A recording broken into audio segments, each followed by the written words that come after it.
Yo guys, this is Timebreaker Saiyan here and welcome to my channel. Today I am doing What If Goku Black was in Fairy Tail. Let's begin. Chapter 6. The Power of Mortals. After escaping Erigor's wind barrier thanks to Lucis' new spirit, Virgo, the wizards of Fairy Tail were driving along the training track in the Magic Mobile to catch up with their comrade and find help for the injured Kageyama. Urza sat in the driver's seat with Emily next to her, while inside the vehicle Lucy, Neb, and Gwen sat on one side, and Gray and Kageyama sat on the other. "So, tell me, why are you taking me with you?" the Shadow Mage questioned. "Because you need a doctor, and since everyone left town you'll have to see one in Clover," Lucy answered. "Try to show some gratitude. I don't understand, why are you helping me?" "We're enemies," Kageyama asked again and received a glare from the Celestial Mage. "Wait, I get it, you're taking me hostage so you can make a deal with the Master and Erigor. Well, you can forget it. They could care less about me." "Geez, lighten up dude," Lucy muttered. "If you wanna die we can make that happen," Gray said. He's kidding right?" Gwen asked. "Chill Gray," Lucy said. "There's a whole lot more to this world than life and death," the Ice Mage advised, getting the Shadow Mage's attention. "You should try to look for the positive. You and your Eisenwald pals. If you don't mind me asking, what happened to the four mages Master Draken left at Kunugi Station?" Kageyama inquired.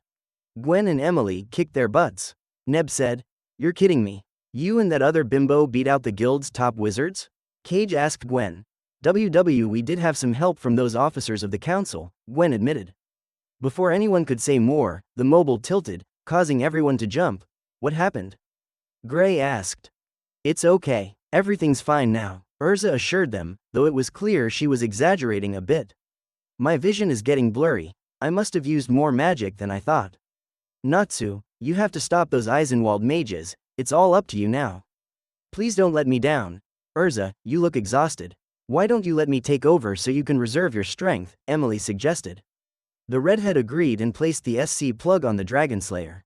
The vehicle stopped for a bit but then started again, moving slightly faster than before. "Emily, may I ask you something?" Urza inquired. "What is it?" Emily asked. "It's about this Black. Can we trust that he'll help us stop Eisenwald?" Urza questioned. Emily thought for a moment before answering. "I know he seems a bit arrogant and vicious, but I can feel that he's got good intentions. Honestly, he sometimes scares me too, but if we show him that we can be trusted he'll open up to us." "I'm still not sure if he's reliable," Urza commented. "How do we know that he won't flee if his opponent proves too powerful, or that he won't join the enemy? Trust me, he won't do that at all. Black's not interested in joining lowly humans," Emily joked. "And he's not the kind of guy to run from a fight. For our sake, I hope you're right," Urza muttered. On the cliff beside the train track, Black takes a stance as he prepares to face his opponent in the second round. "What are you waiting for, human? Show me what you can do." "As you wish," Draken complied. The Dark Mage placed his hand on the floor, activating his ignition floor. Black jumped back to evade it, leaving himself open to an attack. Draken rushed at the Kai with his fist coated in the clangite from before and threw a punch. Black deflects it and throws Draken over his shoulder. Eisenwald's master lands on his feet and conjures a magic circle right above Black, letting it rain down lightning onto the false Saiyan, paralyzing him in place. Draken then starts punching him rapidly before Black creates a key barrier around his body, pushes the mage back, and destroys the magic circle to free himself. Black flexes as he drops his barrier. "Not bad, but if that's the best you can do with your new power then you're only wasting my time. Sorry about that, I'm still getting used to this power," Draken replied. "Then let me help master it faster," Black said as he rushed at his adversary. Draken puts up a diamond shield as Black throws multiple punches and kicks at him. The shield soon shatters and Draken jumps back to gain some distance. "You're finished, mortal." Kamehameha. He fires the Turtle School's signature technique at the Dark Mage. It collides with Draken's chest before being sucked into his body. "Damn it. Someone's a slow learner. My overdrive state is still active. Whatever those energy attacks are, I can now absorb them into my very being." Draken says, "You'll never be able to kill me with those." "Who said that was meant to kill you?" Black asked as he formed his Keyblade and then rushed at the Eisenwald master. "I already told you, your attacks won't affect me," Draken yells. The Kai ignores him and manages to cut his arm. "Arg, that hurt. But how?" He then looks to see Black laughing darkly. "What did you do?" The arrogance and stupidity of humans will always be one of their greatest flaws. Black states, first, that energy that made you stronger is known as ki. The last attack that you absorbed was the same. However, there's more than one type of ki. What? Draken asked. The ki I used till now was just the basic life energy that all living creatures have, but what I just used to cut you was divine ki, Black explained. It's a higher form of energy that only deities have access to. You were just testing me. You tricked me into taking that last attack just to test out your theory. Draken yelled. How perceptive. Looks like you can't absorb this godly power, which means, Black smirked as he held up his blade. I have the perfect weapon to kill you with.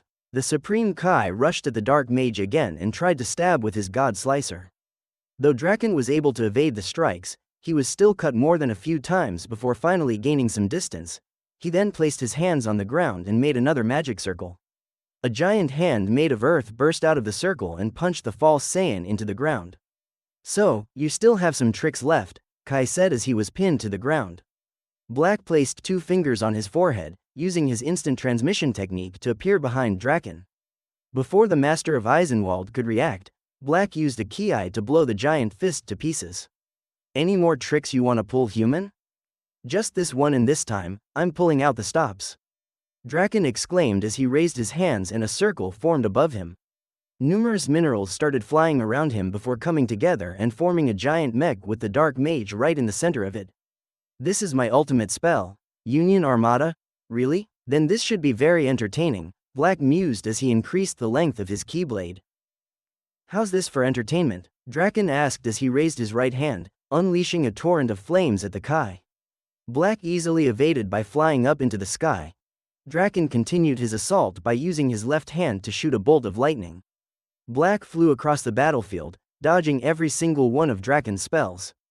Glia Tar Tsunami. The mech stomps its foot on the ground, summoning an enormous wave of black liquid to attack the false Saiyan, who counters by using a ki to disperse the wave. You can't run forever, Draken roared as he slammed his fist into the ground, creating multiple diamond shards to grow out of the soil as it chased after the Supreme Kai. The diamonds soon cut off Black's path and he was soon completely consumed by them. Why would I ever run from a mortal? He replied as he swung his blade, severing every diamond before flying right towards the Dark Alchemist. Get ready, mage, now you'll taste my blade. The Kai of Universe 10 swung his blade around a few times, hurling multiple blades of the same energy to impale the arms, legs, chest, and head of Draken's mech. Black ends his swings, and the Union Armando immediately explodes, consuming the Dark Mage. As the smoke clears, Draken falls from the sky onto the ground. Well, that wasn't as entertaining as I hoped, but what can you expect when it comes to lowly mortals? The Kai mutters as he descends to the ground. Draken tries to get up but is quickly pinned down by the Saiyan imposter. As amusing as it is to see a mortal cling to life, I've grown bored of this game. Black raises his blade at the Dark Mage. This time you'll die for sure. Black impales Draken, who cries out in agony. Ah, the sound of human despair, what a delightful sound. Black then raises an eyebrow when he notices Draken smirking at him. What could you possibly be smiling about when you're about to die? Instead of answering, Draken grabs Goku Black's arm and the two of them are enveloped in a white aura. Yes, I can feel it. Your power filling my veins.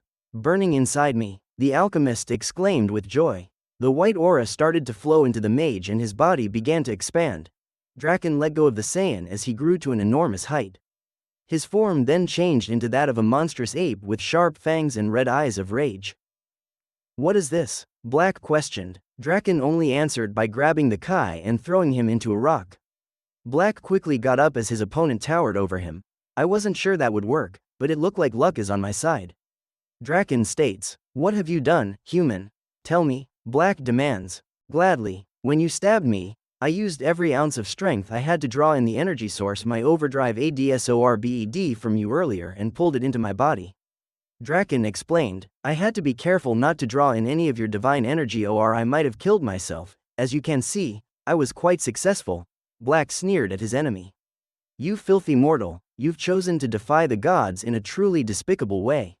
You've stolen my sacred power and dared to use it against me. Now I will not rest until I've dealt with you the fitting punishment for your crimes. You're mistaken, my friend, the only one WHO will receive punishment is YOU. Draken declared as he raised his giant fist. And the god to execute it is me. The giant ape slammed its fist, but Black dodged it. We'll see about that, Black said as he flew in between Draken's legs to his back and blasted him 4 times. To his surprise, the dark mage was unfazed by the attack. No effect at all. Ha, that won't on me anymore, puny god. Draken yelled as he tried to swat the Kai. Black dodged him and fired more energy blasts. With every attack, the beast only grew more irritated and tried to grab his foe, but the Kai, though confused, easily dodged him. Are you desperate that you resort to hitting with these bug bites? Something's wrong. My energy reserves are getting low, but how can that be? Black pondered. I know where my basic ki went, but what about the god ki? This mortal didn't absorb it, so where did it go? The answer soon hit the supreme Kai almost as hard as Draken's fist when it struck him out of the sky. Trunks, that Saiyan's strange sword must have done more to me than I realized. I've lost a large portion of the god ki I had as a Kai. If I run out, it may not be so easy to get back while I'm stuck in this world. Black got up and dodged another attack from his adversary. Black then flies up and kicks it in the side. Draken staggered a bit but was not damaged and retaliated by swinging his fist at the Kai. Black sped to Draken's face and fired 2 energy blasts before using his God Slicer to cut an X on his chest. I told you, that's not going to be enough to stop me again. Draken roared as he punched the Kai away. Black caught himself in midair and cupped his hands together. Let's see if this will be enough. Ka, me, ha, me. A black sphere formed in his hands as he focused his divine energy. Ha! The turtle devastation wave was launched at the Dark Alchemist, nailing him right in the face and pushing his head back and chin up. After a few seconds, Draken lowered his head as though even that attack did nothing to him. Damn it, how could I allow a lowly mortal to push me like this again? Black revved up his ki and flew to attack the giant beast. Before he could reach him, Draken opened his jaw and let out a blood-curdling roar that stopped Black in his tracks and threw him backward into a large rock that immediately crumbled upon his impact. On the train track right beside them, the mages of Fairy Tail were driving to Clover Town when they heard a dreadful noise that even shook their vehicle. What the heck was that noise? Gray questioned. It sounds like a monster. Lucy cried. Look over there. Gwen points to the cliff. Something's up there. The fairies stop the magic mobile and look over to see Draken's monstrous form as it roars and beats its chest. What is that thing? Emily asked. Whatever it is, let's get out of here before it sees us. Neb suggested. Aye, Happy agreed. Just as Neb predicted, the beast glanced over and spotted the mages. It then opened its jaw and started to focus its energy on that single spot. What's it doing? Gwen asked. I think it's about to attack us. Urza guessed. Emily, go. Right. The Dragon Slayer starts up their ride and drives off in a hurry. Draken still prepares his attack as he aims at the moving targets. I think he's about to shoot. Kageyama alerted them. We're not gonna make it. Neb shouted. Don't say that, cat. Lucy yelled as she hugged Happy, and Gwen hugged Neb. Keep this thing going. Urza instructed. The Fairy Queen forced herself to stand on top of the vehicle and turned to face the attack. She changed into a large armor, donning 2 halves of a massive shield before putting them together. Just as Draken was about to fire, Black burst out of the rubble with half his shirt torn off and socked the dark mage under his chin, forcing him upward and making him fire his attack right over the magic vehicle, missing his intended targets into a separate area where it made a large explosion. Rule number 1. Never take your eyes off a god in battle. Rule number 2. Never stop till I'm dead or you're dead. Black said as he formed his sickle of sorrow and rushed to attack. Why, you little pest? Draken roared as he grabbed Kai's weapon, crushed and tossed him aside. Did that monster just talk? Lucy asked. Who cares? Let's just be glad that he missed. Happy said. But why? What saved us? Gray asked. Gwen looked back and saw her new mentor shooting at the monster. It's Black. He's with that monster. Black's fighting that thing? Emily inquired as she stopped the car. We have to help him. Are you crazy? We've never been able to take that thing. Neb shouted. He's right. Whatever trouble Black has gotten himself into, he'll have to handle it alone, Urza said. But he just saved us. We can't just leave him. Gwen argued. We have to stop Aragorn and Draken from using Lullaby on the guild masters. That idiot Natsu needs our help more than Black does, Gray said. Emily, drive, Urza ordered. But, Emily said but couldn't finish. Don't worry, if your friend is as strong as he claims then he will be fine, Urza assured. Right now, We have to get to Natsu and assist him. Emily's hand twitched from hesitation before she pushed down the lever and kept going to their destination. Big sis, Gwen said, Oni-chan will be fine. He's super strong, he can handle it, Emily assured. As Black continued to fire potshots at his enormous adversary, he spotted the group of mages he inadvertently saved driving away from his location. Lowly mortals, can't even bother to aid a god in his time of need. He muttered before he was struck by one of Draken's fists. What am I saying? I do not need those pathetic creatures, I have this abomination right where I want him. Black got up and charged at his opponent. Draken opens his mouth and lets out a stream of flames. Goku Black crosses his arms in defense as he's consumed by the flames. When it passed, the Kai was smoking and his top GI was burned to ashes. How dare you scorch my clothing? You will pay for this transgression. Draken smirks and jumps over to the Saiyan imposter. Before the monster managed to grab him, Black put up an energy shield. Draken caught the barrier in his palms and began to apply pressure to it. Black held out his hands as he struggled to maintain the force field. His barrier started to crack the longer Draken attempted to close his hands. Eventually, the barrier shattered, and the giant beast managed to grab hold of the former Zamas. I can't believe such a power like this existed and I never knew of it. Forget Lullaby, with this power I could wipe out all of the guilds in an instant. Once again I am shown an example of a god granting incredible power to a lowly mortal and the only thing you can think of doing with it is destroying your world. Black grunted as he squirmed. It sickens me that my powers could be stolen by such an ugly creature, especially a human, the ugliest of all mortal kind. Oh, I'm sorry for being such a disappointment, great lord, but I can't help it. I'm a terrible sinner, and I yet have so much to thank you for, Draken said mockingly. You dare to mock me, mortal? You think you have me cornered? Black yelled. Your arrogance will be your downfall. I promise when I get out of this, I'll send you to HFIL. Black swore. He then managed to pull out his arm and fired a ki blast at Draken's face. The Dark Alchemist wasn't fazed by his desperate attempt. I wonder where little lords go when they die. Let's find out, shall we? He then started to squeeze the Supreme Kai, making him cry out in agony. At some point, Black blacked out and his time ring began to glow as he started having visions. Suddenly, in a rocky environment where he saw a great ape in Saiyan armor chasing after a younger Goku. After using the sun technique to blind the Uzaru, Goku used the Kaioken to get away and then started gathering energy for the Spirit Bomb. What is this? Is this Goku's life? Black questioned. Why am I seeing this?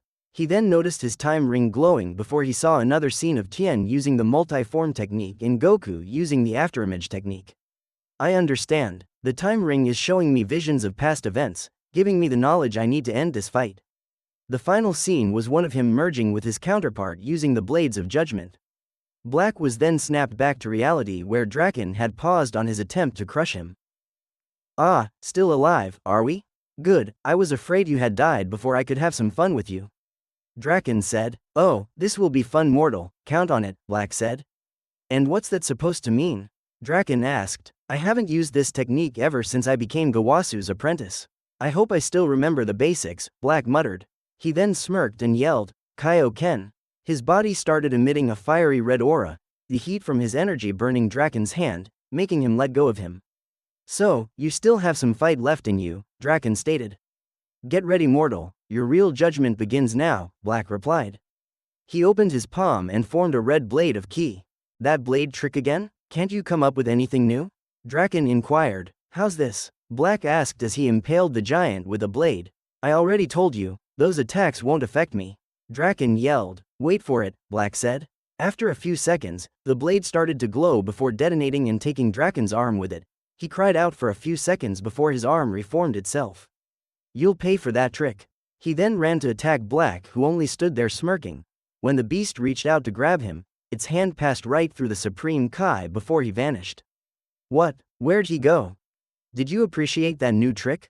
Black called to his foe from behind him. A shame that a god who stands as the apex of creation has to resort to fighting like a mortal just to survive, but as they say, desperate times call desperate measures. I've had enough you. It's time to crush you like the insect deity you are. Draken roared. Then what are you waiting for? Black asked as he activated Kaioken again and created another blade of judgment. Come and get me. Draken jumped to attack the Kai, who used another afterimage to evade him while appearing behind and slashing him with his blade, stunning him with an explosion. Black continued with this tactic for a while before Draken managed to predict his move and counter by backhanding him to the ground.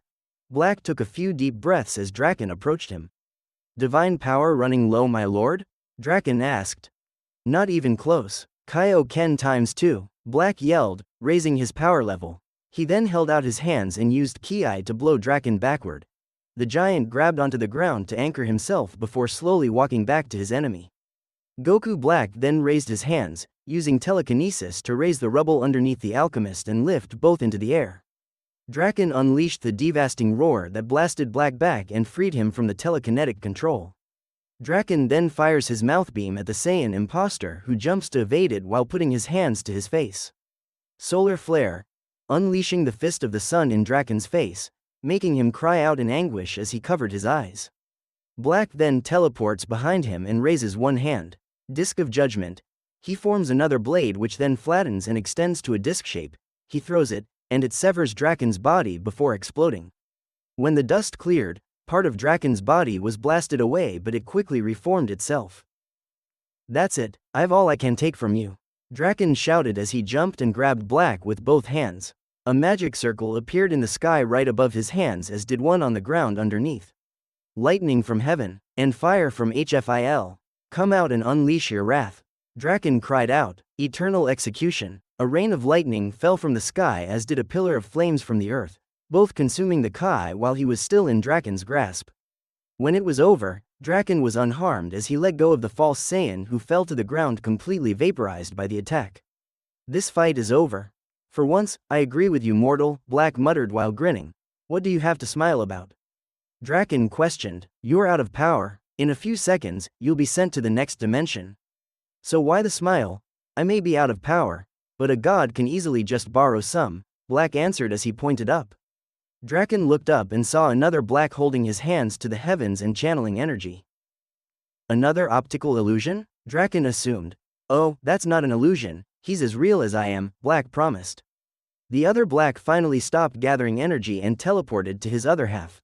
The two grasped hands, merging back into one Goku Black. "The multi-form allows me to create a replica of myself at the cost of reducing any power I have to half or lower depending on how many clones I produce. But with the Kaioken I could increase my strength and keep on fighting." "Not for long, you're still too weak to attack me with anything that'll do any significant damage to me like this," Draken said. "Mortals always fail to see the picture," Black said as he held up his right hand and formed an energy ball.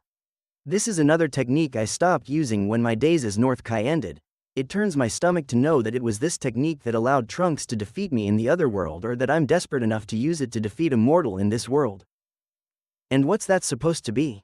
the alchemist questioned. "This is the key to your defeat and my victory. It's called the Spirit Bomb," Black answered. "A combination of this planet's energy into an attack meant to eradicate all evil." "Ha, just another energy attack. That won't do any more damage than any of your previous attacks." Draken laughed. "Then I'm sure you have no reason not to take the attack, Draken," Black mused. "Oh, I'll take it. And when I survive unscathed, I'll finish you off once and for all," Draken promised. "Well, here's hoping I at least tickle you with this," Black said as he prepared to throw the attack. "Bring it on, I can take anything you throw at me," Draken yelled while crossing his arms. "This won't hurt me, not in the slightest. I'm invincible. Let's find out. It's time to judge your spirit," Black declared as he hurled the Spirit Bomb at the Dark Alchemist. The ball soars through the air and nails Draken right in the chest before erupting into a massive surge of ki. It isn't long before Black hears Draken's screams of absolute pain from being electrocuted by the Genki Dama. The attack then shot itself higher into the heavens, taking the Dark Alchemist with it. After a few minutes, Draken fell back to the earth and returned to his human form covered in cuts and bruises, landing right at Black's feet. "So, you're still alive, huh? What was that? What did you do?" Draken asked weakly. "It was a technique created by a deity known as North Kai. It's called the Spirit Bomb," Black answered. "It gathers energy from lifeforms and even the planet itself and condenses it into an attack. Your current state is proof that you're a prime example of the wickedness that is born of humanity." "I don't understand what you're talking about," Draken said. "Then let me put it to you in a way that your feeble mind can comprehend. That attack was meant to destroy all evil and is drawn to the negative energy in its target, Black explains. If your heart was filled with any less darkness than mine, it would not have affected you. Draken glares at the Kai before chuckling. Well, I admit you defeated me. I don't even have the strength to get up, however, your attack failed to kill me and I'm not close to death just yet. Really? Then I guess it's time to finish the cleansing, Black said as he aimed his hand at the mage. Draken just smirked. Go ahead, hit me with that energy blast like before, I might not be able to absorb it in this state, he goaded his enemy. Or maybe you'll try to stab me with that blade again. Black lowered his hand. I no longer have enough God Ki to produce an attack. I poured most of it into my last attack to ensure you would be affected. Black replied, and I have no desire to let you absorb my energy again. Even if I can't kill you with energy attacks, I could easily strangle you to death. Can a high deity such as yourself stand laying their pure hands on a filthy mortal like me? Draken asked mockingly. Then again, I could still extract your energy through physical contact. You sure you want to risk it? Black growled but did not answer. Face it, you have a way of getting rid of me for good. Your only option is to let me go and hope I don't recover from this fight or decide to take my revenge on you, though I wouldn't count on it. Black's time ring started glowing again and he was taken to another vision. This time he saw himself in his fusion form battling against Goku. The Monkey King dodged an attack from the merged Kai and appeared right in his face with his hand held out. Sorry, I gave this technique a bad name, Lord Beerus. But I'll be using it now. The Saiyan apologized as he prepared his attack. Destruction. A purple-black wave of energy struck the Supreme Kai and his body slowly started to disintegrate. What is this? I don't recall our fight happening like this. Black wondered, and how can a mortal use the technique of a destroyer? It's sacrilege. Black then glances at his hand and begins to smirk. But then if he can do it, so can I. The vision ended and Black was returned to reality. You're right, mortal. I can't kill you, but I can erase you. What? Draken asked. Black held out his hand and pointed it at Draken's face. Mortals are an ugly and foolish mistake that stain the majesty of the cosmos, and humans are the worst of them all.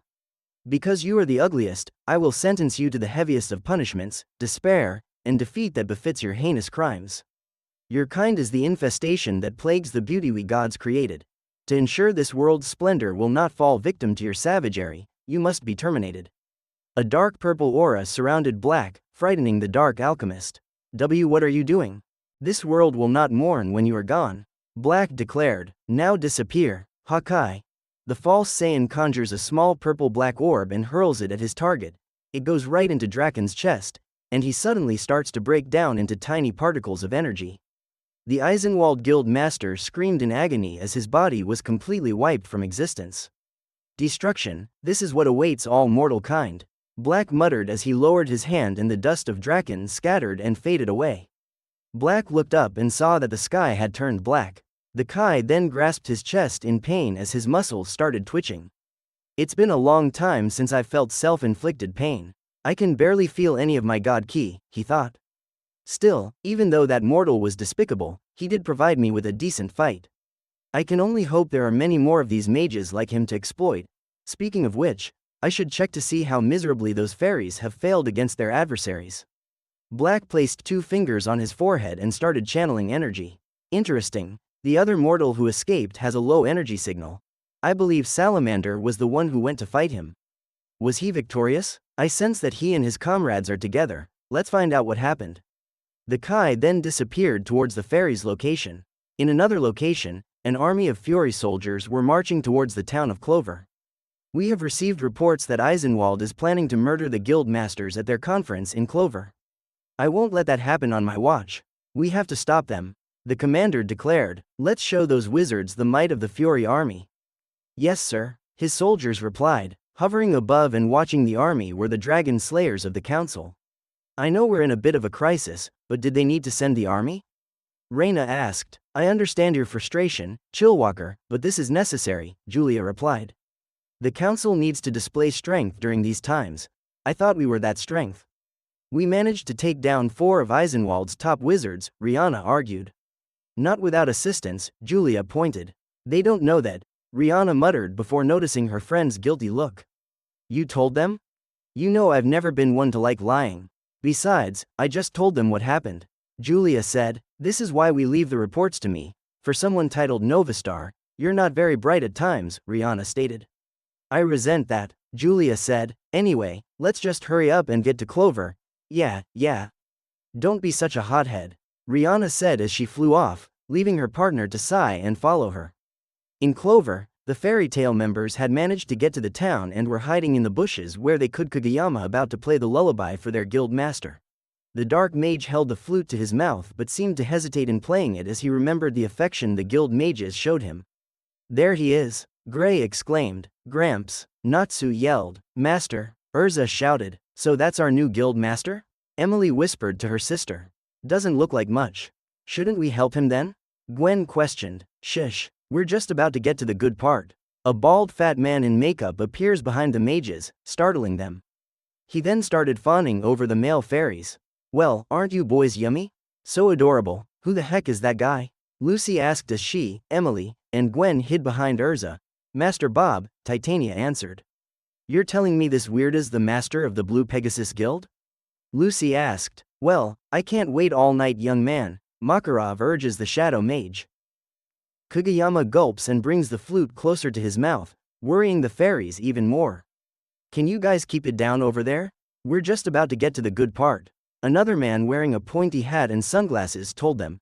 He's with Quarto Cerberus. Lucy exclaimed. That's their master, Goldmine, Urza said. At that moment, Black appeared beside the mages. What's going here? He asked. Oni can, you're alive. The sisters cheered as they embraced the false Saiyan. Release me, and of course, I'm alive. Did you think a god could be defeated by such an atrocious human like that? Black said. What happened to the master of Eisenwald? Urza asked. He's no longer a problem, Black replied. Now what is going on here? Black, you're hurt, Gwen stated. You're also half naked, Natsu pointed out. Don't start copying this ice stripper. Looks who's talking, moron. Gray said. Don't presume that I would ever stoop as low as to imitate the habits of a mortal, Black said before fixing his GI. Listen, Black, about leaving you to fight that guy alone. Emily started to say but was cut off. Do not apologize for that. I would never ask a human mage to assist me in my fights, you've just got in my way. Black stated. Now someone tells me what's going on? Natsu defeated Aragorn, but Kageyama took the flute and is about to use it on Master Makarov.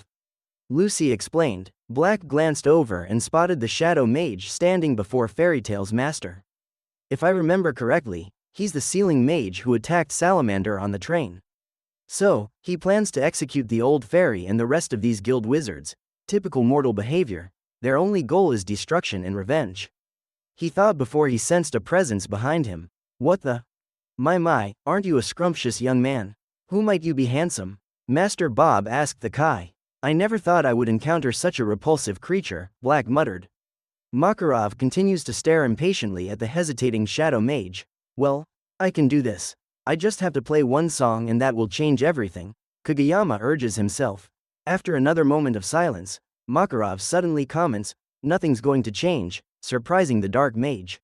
You cannot change the fact that the weak will remain weak. Maybe it's just me, but I don't think that's a bad thing. I mean, we humans are weak creatures by nature. Utter insecurities are the reason guilds even exist. And they're why we have friends. When we're surrounded by allies, it's easier to stay positive about the future. Think of it this way, if we're clumsy then we'll stumble and bump into things, but if we have faith in our future we'll continue marching forward. Our inner strength emerges on its own. But we have to choose that path and live our lives to the fullest. Don't let that silly flute get in the way. Everyone watched and listened to the old fairy's words before the shadow mage dropped the flute and fell to his knees. I surrender, Cage declared. Master, Urza yelled as she and the other fairies ran to the old man. You stop him. Natsu said. Good job, Gramps, Gray commended. What the? How did your kids end up in Clover? Makarov asked, irritated. As the mage mingled with each other, Black just stood back, bewildered by Makarov and Kageyama's actions. What was that? The fairy master knew of the mage's intention, yet he showed no hostility towards him, and despite his desire for revenge, the shadow mage gave up so easily. Why? Black thoughts were interrupted when he sensed a dark power emerge. This key, where's it coming from? The lullaby's eyes started glowing as a maniacal laughter was heard. I've grown tired of you cowardly wizards and your antics. The flute shouted, surprising everyone. A dark magic circle appeared in the sky, letting out sparks of electricity. I can no longer hold back. I shall come forth to devour you myself. A bright light shone from the circle and the flute grew into an enormous size. Taking on the appearance of a wooden demon with 3 glowing eyes, the instrument towered over the wizards. I shall feast upon your pitiful souls. It's so big, Lucy cried. Way to state the obvious. Happy yelled. What is that thing? Aragorn never said anything about a monster. Kageyama said, it must be a demon from the Book of Zareth, Goldmine guessed. That's Lullaby's true form. It's forbidden black magic, living magic, Zareth's specialty. Living magic? Urza questioned. Who's Zareth? Was he some kind of ancient wizard? Gray inquired. He's the most evil wizard the world has ever known. He was very powerful back in his day. Master Bob explained, but in my wildest dreams, I never thought his dark legacy would pop up again. So, this world has its batch of demons, and a mortal was capable of creating this one, Black pondered. Just another example of the ugliness humans bring with them. Now, which of these delectable souls shall I dine on first? Lullaby inquired as it examined the guild mages. Sis, we didn't sign up for this. Gwen stated. No kidding, dark mages are one thing but a giant demon? Emily said before turning to Black. Oni-chan, you're the deity, what should we do? Black did not answer, so Neb got in his face. Hey Black, this is no time to space out. We've got a situation here. Silence cat, Black yelled before stepping forward. Even with the little reserves I have left, I should be able to cut down that giant piece of timber. Kai thought before addressing the others. It stands to reason that you mortals have no chance against this demon, so as a god, allow me to destroy it. The Kai stepped towards the demon but was cut off when he sensed a large number of people coming their way. No giant wood demon is gonna scare off the Fury army. Charge! The captain of the army ordered his men. You doubt my power? I'll prove it to ya. Lullaby declared as it opened its mouth and fired a blast toward the mountains. In an instant, one of the mountains was reduced to dust. Captain, are we scared yet? One of the soldiers asked. Now men, retreat, run for your lives, the captain ordered, and the army quickly fled. Such cowardice is expected of lowly mortals, Black muttered. I have no need for those pathetic humans. I'm in the mood for a wizard's soul and I will consume all of yours. Lullaby said to the mages. Oh yeah, I'd like to see you try. Natsu dared it. Lullaby then let out a screeching sound as it readied its attack. Most of the mages covered their ears in pain, even Black was affected by this sound. Cursed demon, I will no longer tolerate this creature's attempt at destruction. The Saiyan imposter was about to attack when Natsu, Urza, and Gray stepped in front of him. Stand down Black, this is our mission, Urza told. Mortals do not order a god, the Kai said. Ah come on man, why should you have all the fun? Natsu asked. Don't worry man, we got this. Gray assured. Black stayed silent for a second, then answered, very well fairies, have your fun. Just know that I will not save you when you get in trouble. The 3 looked at him and said, don't underestimate Fairy Tail. The Kai suddenly had a flashback to a similar scene involving 2 Saiyan princes from different timelines. Don't underestimate mortals. He raised an eyebrow as he saw Makarov give a smirk and his children prepared to fight. Ready? Urza asked her teammates. Oh yeah, Natsu and Gray answered confidently. The 3 then dashed towards the demon to attack. Requip, Urza's armor changed into her Heaven's Wheel armor, and she slashed Lullaby with her 2 swords, making it scream in agony. Gray followed her lead by taking his stance. Ice Make. Lance. He launched multiple ice spears at the monster, causing it more pain.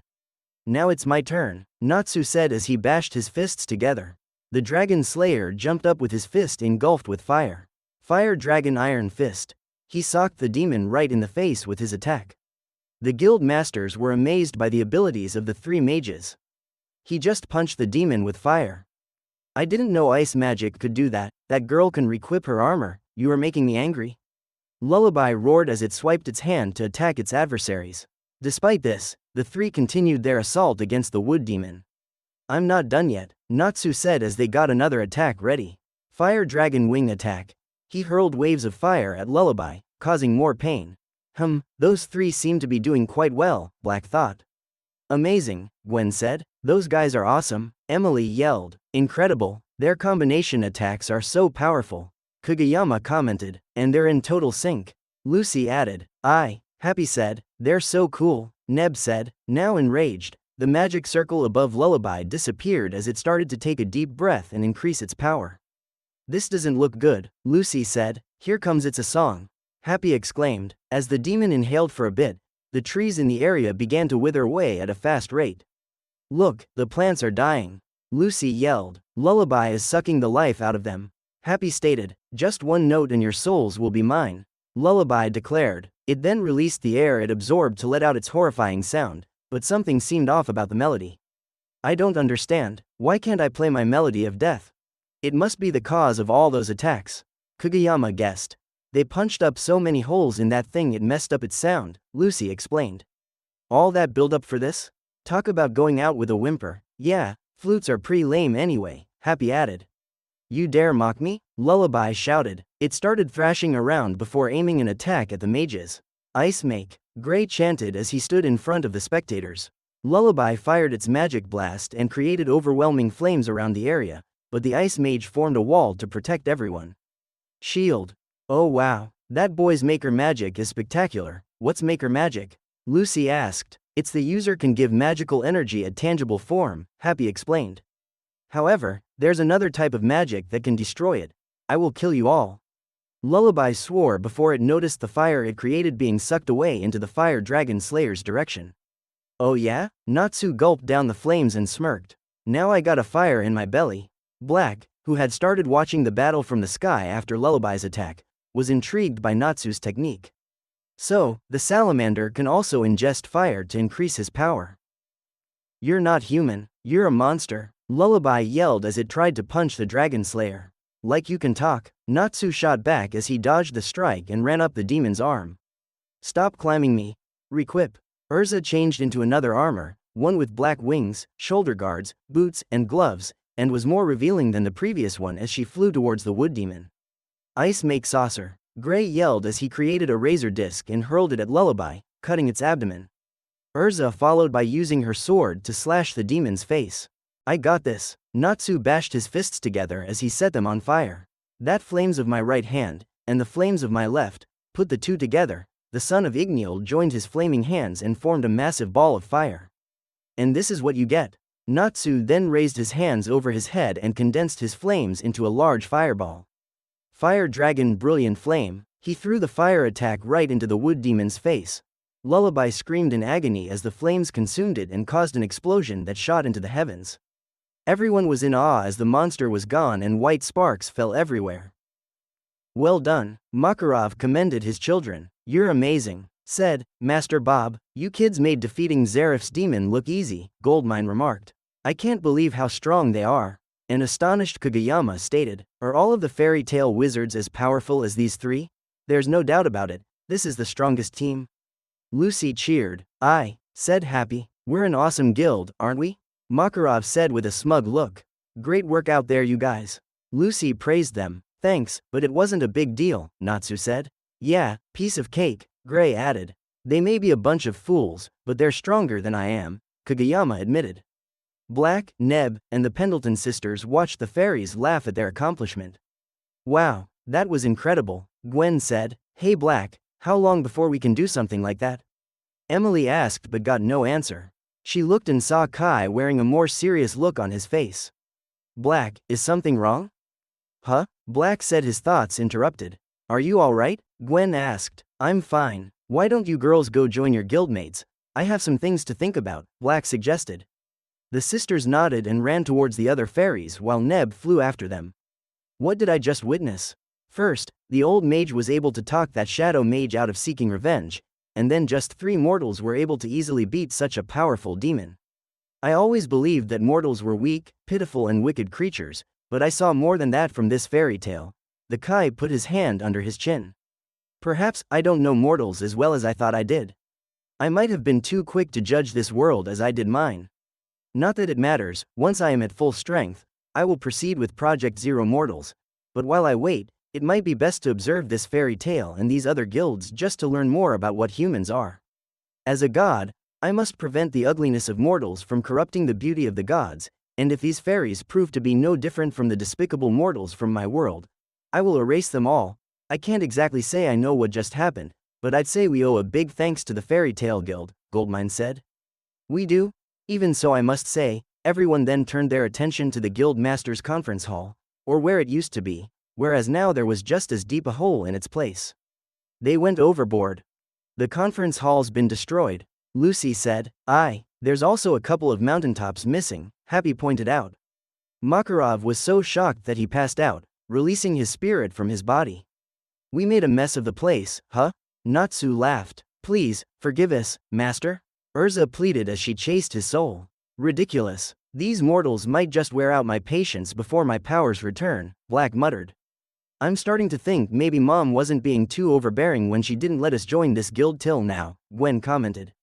Yeah, but those guys were so strong and awesome. I'm sure no one will mind if one building gets demolished, Emily said. Doesn't look like they're gonna just let this slide, Neb said as he looked at the angry guildmasters. And if all fairies are like this, I think we'll be seeing a lot more collateral damage than this. You guys trying to catch somebody? I'll do it for ya, Natsu offered. You're the one we're after. The masters answered angrily. The fairies quickly ran from the mob with Titania carrying Makarov, Neb carrying the sisters, and Black flying right behind them. Unbeknownst to them, the two dragon slayers from the council were stationed in the sky, having watched the whole scene play out. The council's not gonna like this, Rayana said. Yes, and I have a feeling they'll want to put the blame on someone and make an example out of them, Julia stated. Who do you think it'll be? Chillwalker asked. If not the guild master then most likely Titania, Novastar answered before she began pondering about something. What's up, partner? Chillwalker required. That man Black, he seems different from any other mage in Fury, probably than in Earthland, Novastar admitted. I sense great malice from him. Should we arrest him? He hasn't done anything bad, Chillwalker reasoned. Maybe so, but I just can't shake this feeling, Novastar said. Besides, we still need to know what happened to Eisenwald's master, and I believe he knows about that. We should tell the council about him too, roger that. Chillwalker agreed and the two sped back to their superiors. Chapter 7. Natsu vs. Urza. A few days after the incident with Eisenwald, the Rune Knights had arrested most of the Dark Mages. However, they failed to secure the demon flute as it had mysteriously disappeared after the wood monster was defeated. In the town of Era, the members of the Magic Council were gathered in a large circle to discuss the recent events. The Eisenwald Guild may have been defeated, but that is one small victory in a much larger battle.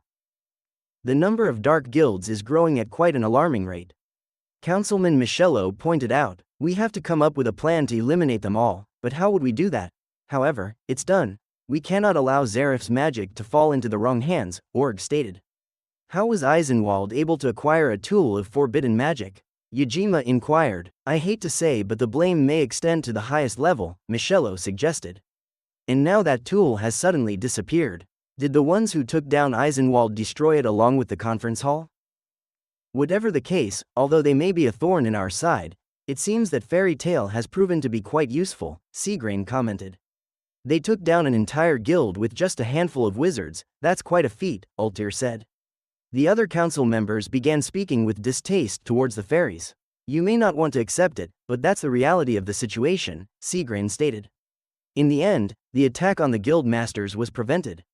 Lives were spared, and none of us had to give up our hard-earned position on this council to save face. You fool, are you insinuating that the council is somewhat to blame? Enough of this nonsense. Fairy Tail's good deeds are overshadowed by their reckless destruction. Then why not take the opportunity to discuss it with them? Seagrain suggested. Fairy Tail can easily be dealt with if they get too out of hand. We'll have to remind them that they're still under our watchful eye, Org said. But what concerns me about this incident is the disappearance of Eisenwald's master. According to the reports, there was no trace of him anywhere. I heard that he was taken out by a single mage, a man named Black, Altair said. He must have pretty powerful magic to be able to best a mage of Draken's caliber. He's associated with those fools, Seagrain said. I don't like it. The last thing we need is Fairy Tail getting another reckless renegade to annoy us, Michello said. Now, we don't know the story behind this Black, he might not be as bad as we think. Yajima vouched. He did take care of Draken after he escaped our prison. I don't see the harm in letting this one go. For now, but who's to say that this Black won't become a real problem for us in the future? Crawford inquired. It would be unwise to just let this fellow be. I agree. We should investigate this Black, and find out his motives so that we can determine if he's a threat to the magical world. Seagrain said, I imagine that bringing in someone who could defeat a guild master will not be easy, Altair said. Sagrain smirked. Then it's a good thing we have two exceptionally strong rune knights, he said. Black soared through the skies as he pondered about his experience in this world. I thought I was sure of my path. My insight on mortals was always so simple, and yet, since my arrival I've only been questioning everything I know. Is this what it's like to be wrong? Black shakes his head. No, I am not wrong. Mortals are vile creatures. This demonic instrument is proof of that. He holds out the flute and examines it. Still, I am curious as to how a human could give life to such a thing. The Saiyan imposter lands in a wide grassy area. In any case, this thing is why I need to keep an eye on them, and why I need to recover my strength. Black places the flute in his GI and closes his eyes. Using the image training technique, the Kai entered a fiery mental plane. Standing before him were the three Super Saiyans who stood against his glorious project: Goku, Vegeta, and Trunks. Black conjured his Keyblade and rushed at the Z fighters. He blocked a few blows from the Saiyan Prince and slashed him, destroying the image. Next was Goku, who fired a Kamehameha at him. Black severed it with his blade and jabbed Goku 7 times, erasing another image. Last was the Time Traveler, who pulled out his sword. Black glared at the Demi Saiyan and charged at him. The two crossed blades and in no time the Half Saiyan was able to gain the advantage. Trunks swung multiple times, pushing the Supreme Kai back with every strike before throwing a huge energy blast. Black deflected it, only to find the Demi Saiyan standing right in front of him with his sword now increased to its larger spirit form, impaling him. Trunks then fired a Gallic gun that Black tried to block. The blast broke through Black's defenses and consumed him. Black opened his eyes and was breathing heavily as blood dripped from his mouth. He wiped it off and stared at it. That wasn't supposed to be so intense, and I wasn't supposed to lose to that sinner, he sneered while clenching his fist. Why is he so much stronger in my mind? Is it because he's the one who defeated me and sent me here, where I'm powerless? I've beaten him so many times in the past, and yet now, defeating him seems to be an unimaginable goal. Black formed his energy scythe as he gritted his teeth in frustration. I will not let that blasted blasphemer haunt me. He has not destroyed my ambitions yet. He swung his scythe, creating a small rift. A mist of energy was released from this hole, taking the form of 3 Goku Blacks. The shadows attacked and Black easily sliced them with his sickle. More energy came out of the rift, but this time the shadows took the form of Goku, Vegeta, and Trunks. What is this? Why are those 3 here? The 3 Saiyans fired multiple energy blasts at the Supreme Kai, who blocked them by twirling his sickle. The shadows charged at him with Goku and Vegeta appearing at Black's right and left respectively and throwing punches at him. Black blocked them but was left open to Trunks' kick to his gut. Black released a Ki that blew his opponent's back, kicked Vegeta away, elbow bashed Goku to the side and held up his scythe to block Trunks' downward sword strike. They clashed with their weapons, and just like before, the future warrior proved to be superior to his nemesis. I don't know why my shadows are so much stronger in this world, but it is a fun challenge. Black thought, let's see how they handle this. Kaioken.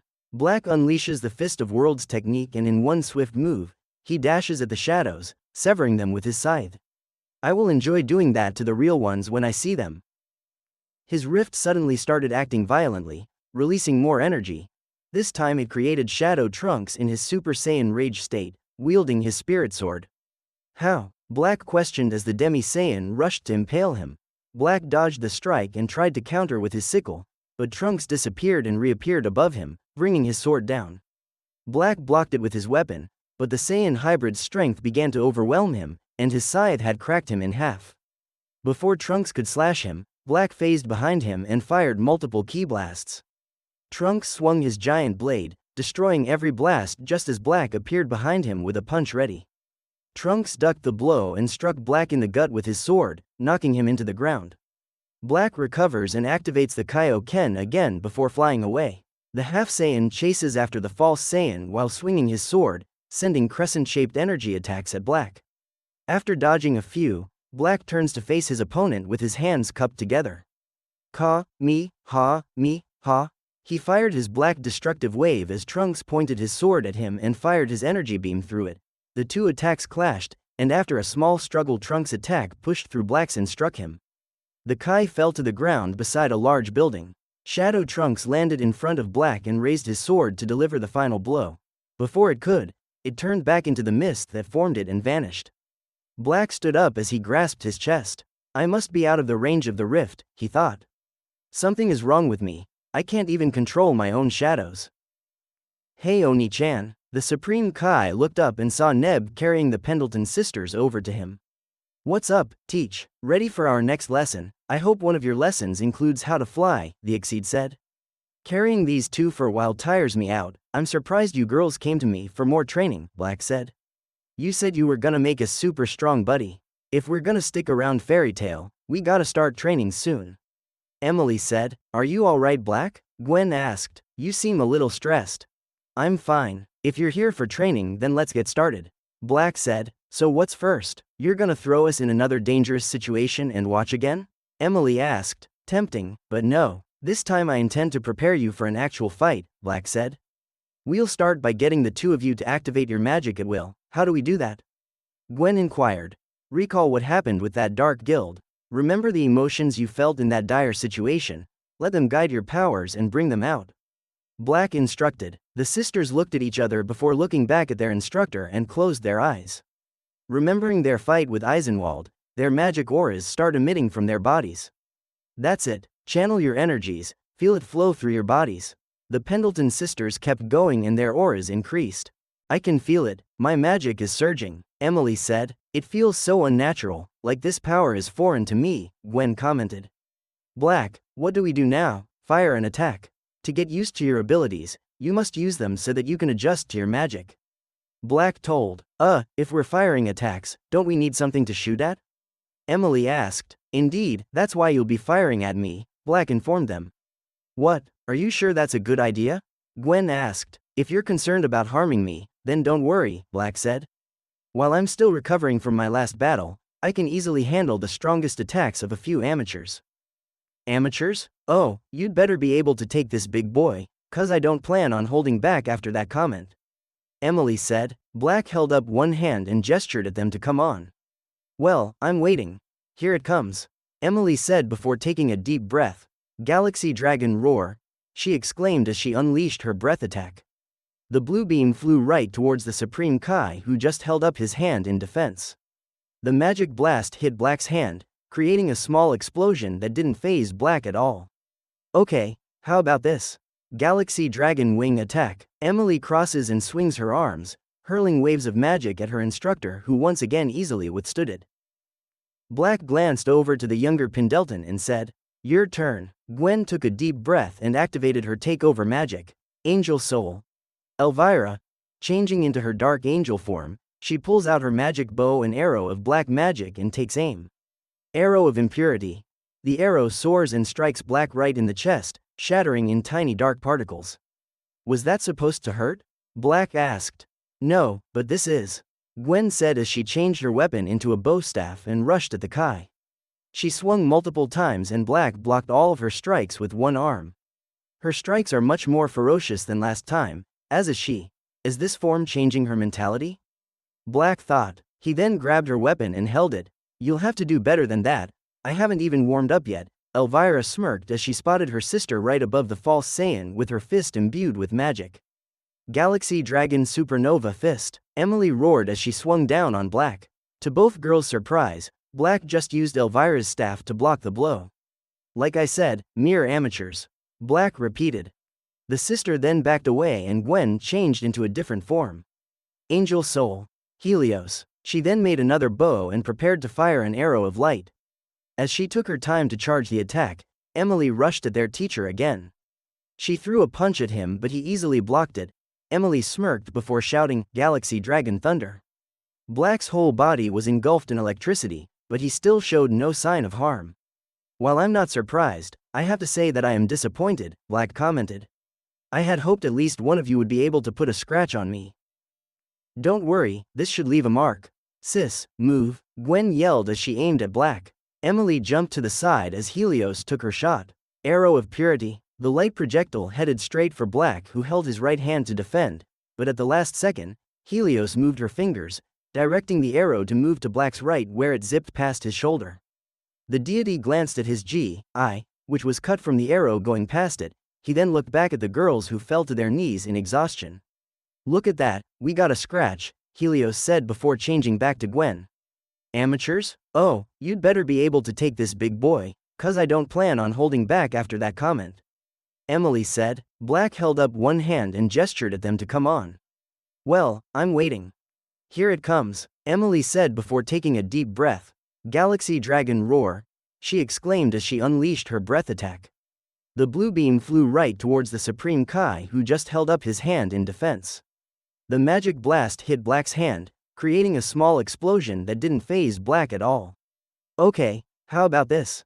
Galaxy Dragon Wing Attack. Emily crosses and swings her arms, hurling waves of magic at her instructor, who once again easily withstood it. Black glanced over to the younger Pendleton and said, Your turn. Gwen took a deep breath and activated her takeover magic, Angel Soul. Elvira, changing into her dark angel form, she pulls out her magic bow and arrow of black magic and takes aim. Arrow of Impurity. The arrow soars and strikes Black right in the chest, shattering in tiny dark particles. Was that supposed to hurt? Black asked. No, but this is. Gwen said as she changed her weapon into a bow staff and rushed at the Kai. She swung multiple times and Black blocked all of her strikes with one arm. Her strikes are much more ferocious than last time, as is she. Is this form changing her mentality? Black thought. He then grabbed her weapon and held it. You'll have to do better than that. I haven't even warmed up yet. Elvira smirked as she spotted her sister right above the false Saiyan with her fist imbued with magic. Galaxy Dragon Supernova Fist. Emily roared as she swung down on Black. To both girls' surprise, Black just used Elvira's staff to block the blow. Like I said, mere amateurs. Black repeated. The sister then backed away and Gwen changed into a different form. Angel Soul. Helios. She then made another bow and prepared to fire an arrow of light. As she took her time to charge the attack, Emily rushed at their teacher again. She threw a punch at him but he easily blocked it. Emily smirked before shouting, Galaxy Dragon Thunder. Black's whole body was engulfed in electricity, but he still showed no sign of harm. While I'm not surprised, I have to say that I am disappointed, Black commented. I had hoped at least one of you would be able to put a scratch on me. Don't worry, this should leave a mark. Sis, move, Gwen yelled as she aimed at Black. Emily jumped to the side as Helios took her shot. Arrow of Purity. The light projectile headed straight for Black, who held his right hand to defend, but at the last second, Helios moved her fingers, directing the arrow to move to Black's right where it zipped past his shoulder. The deity glanced at his GI, which was cut from the arrow going past it. He then looked back at the girls who fell to their knees in exhaustion. Look at that, we got a scratch, Helios said before changing back to Gwen. Did you think I wouldn't notice? Black inquired. Your shot missed. Why yeah, guess my aim was off, Gwen said. No, you maneuvered the arrow to miss me.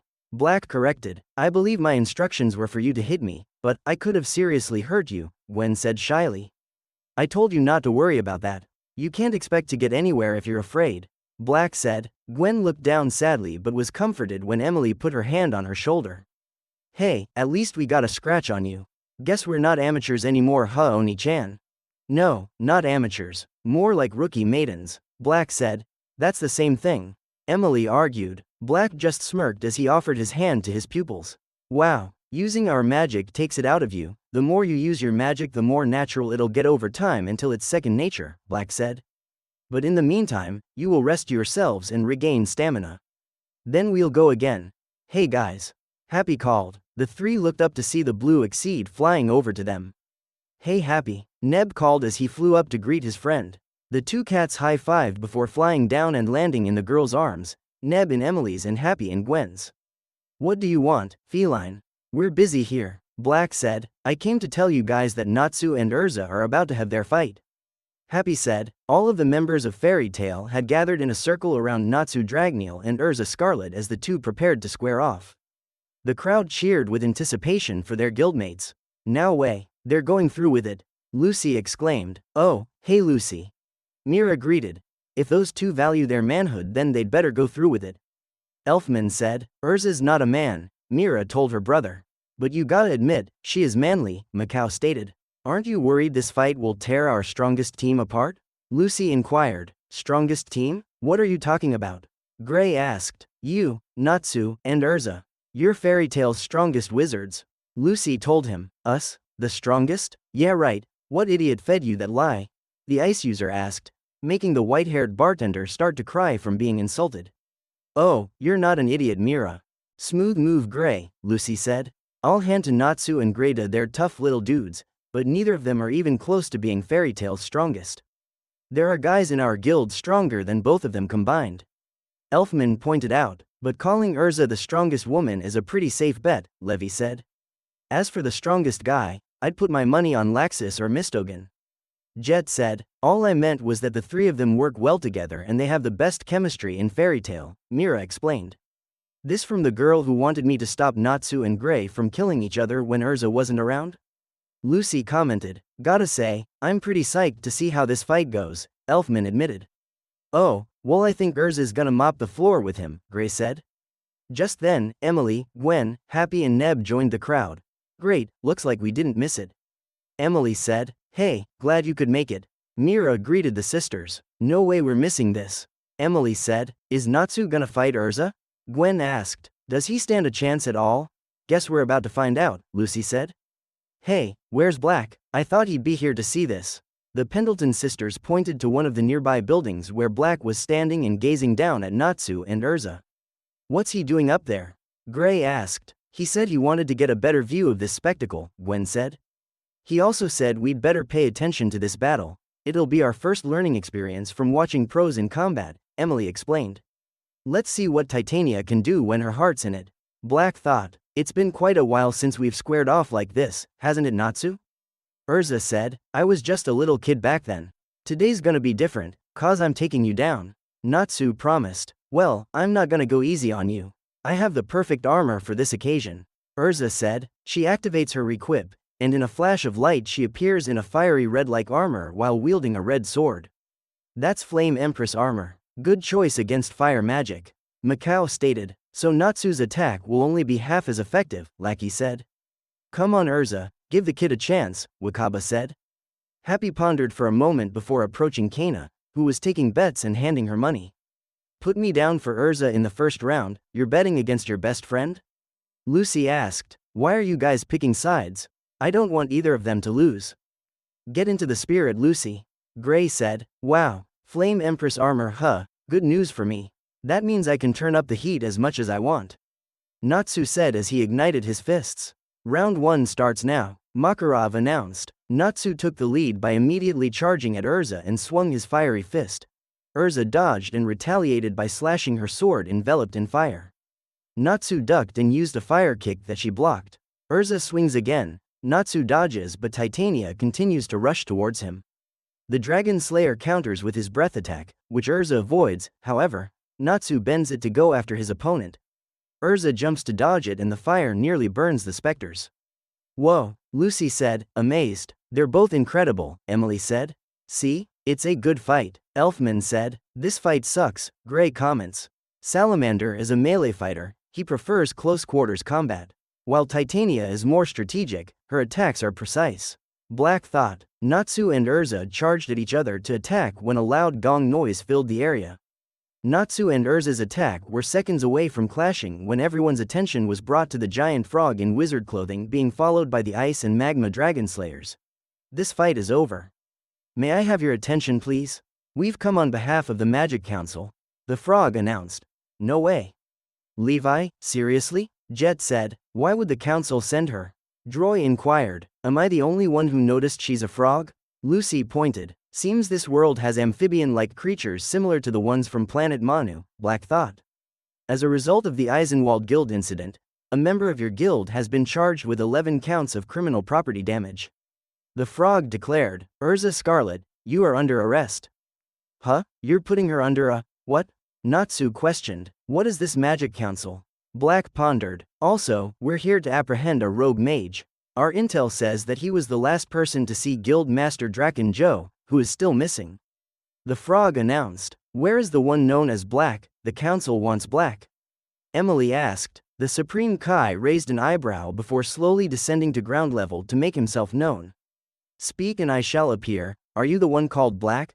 the frog asked. "Who wants to know?" Black asked. "That's him, my lady," Julia replied. "The council demands you to come in for questioning," the frog ordered. "Demands? I am a god, I make the demands, mortals.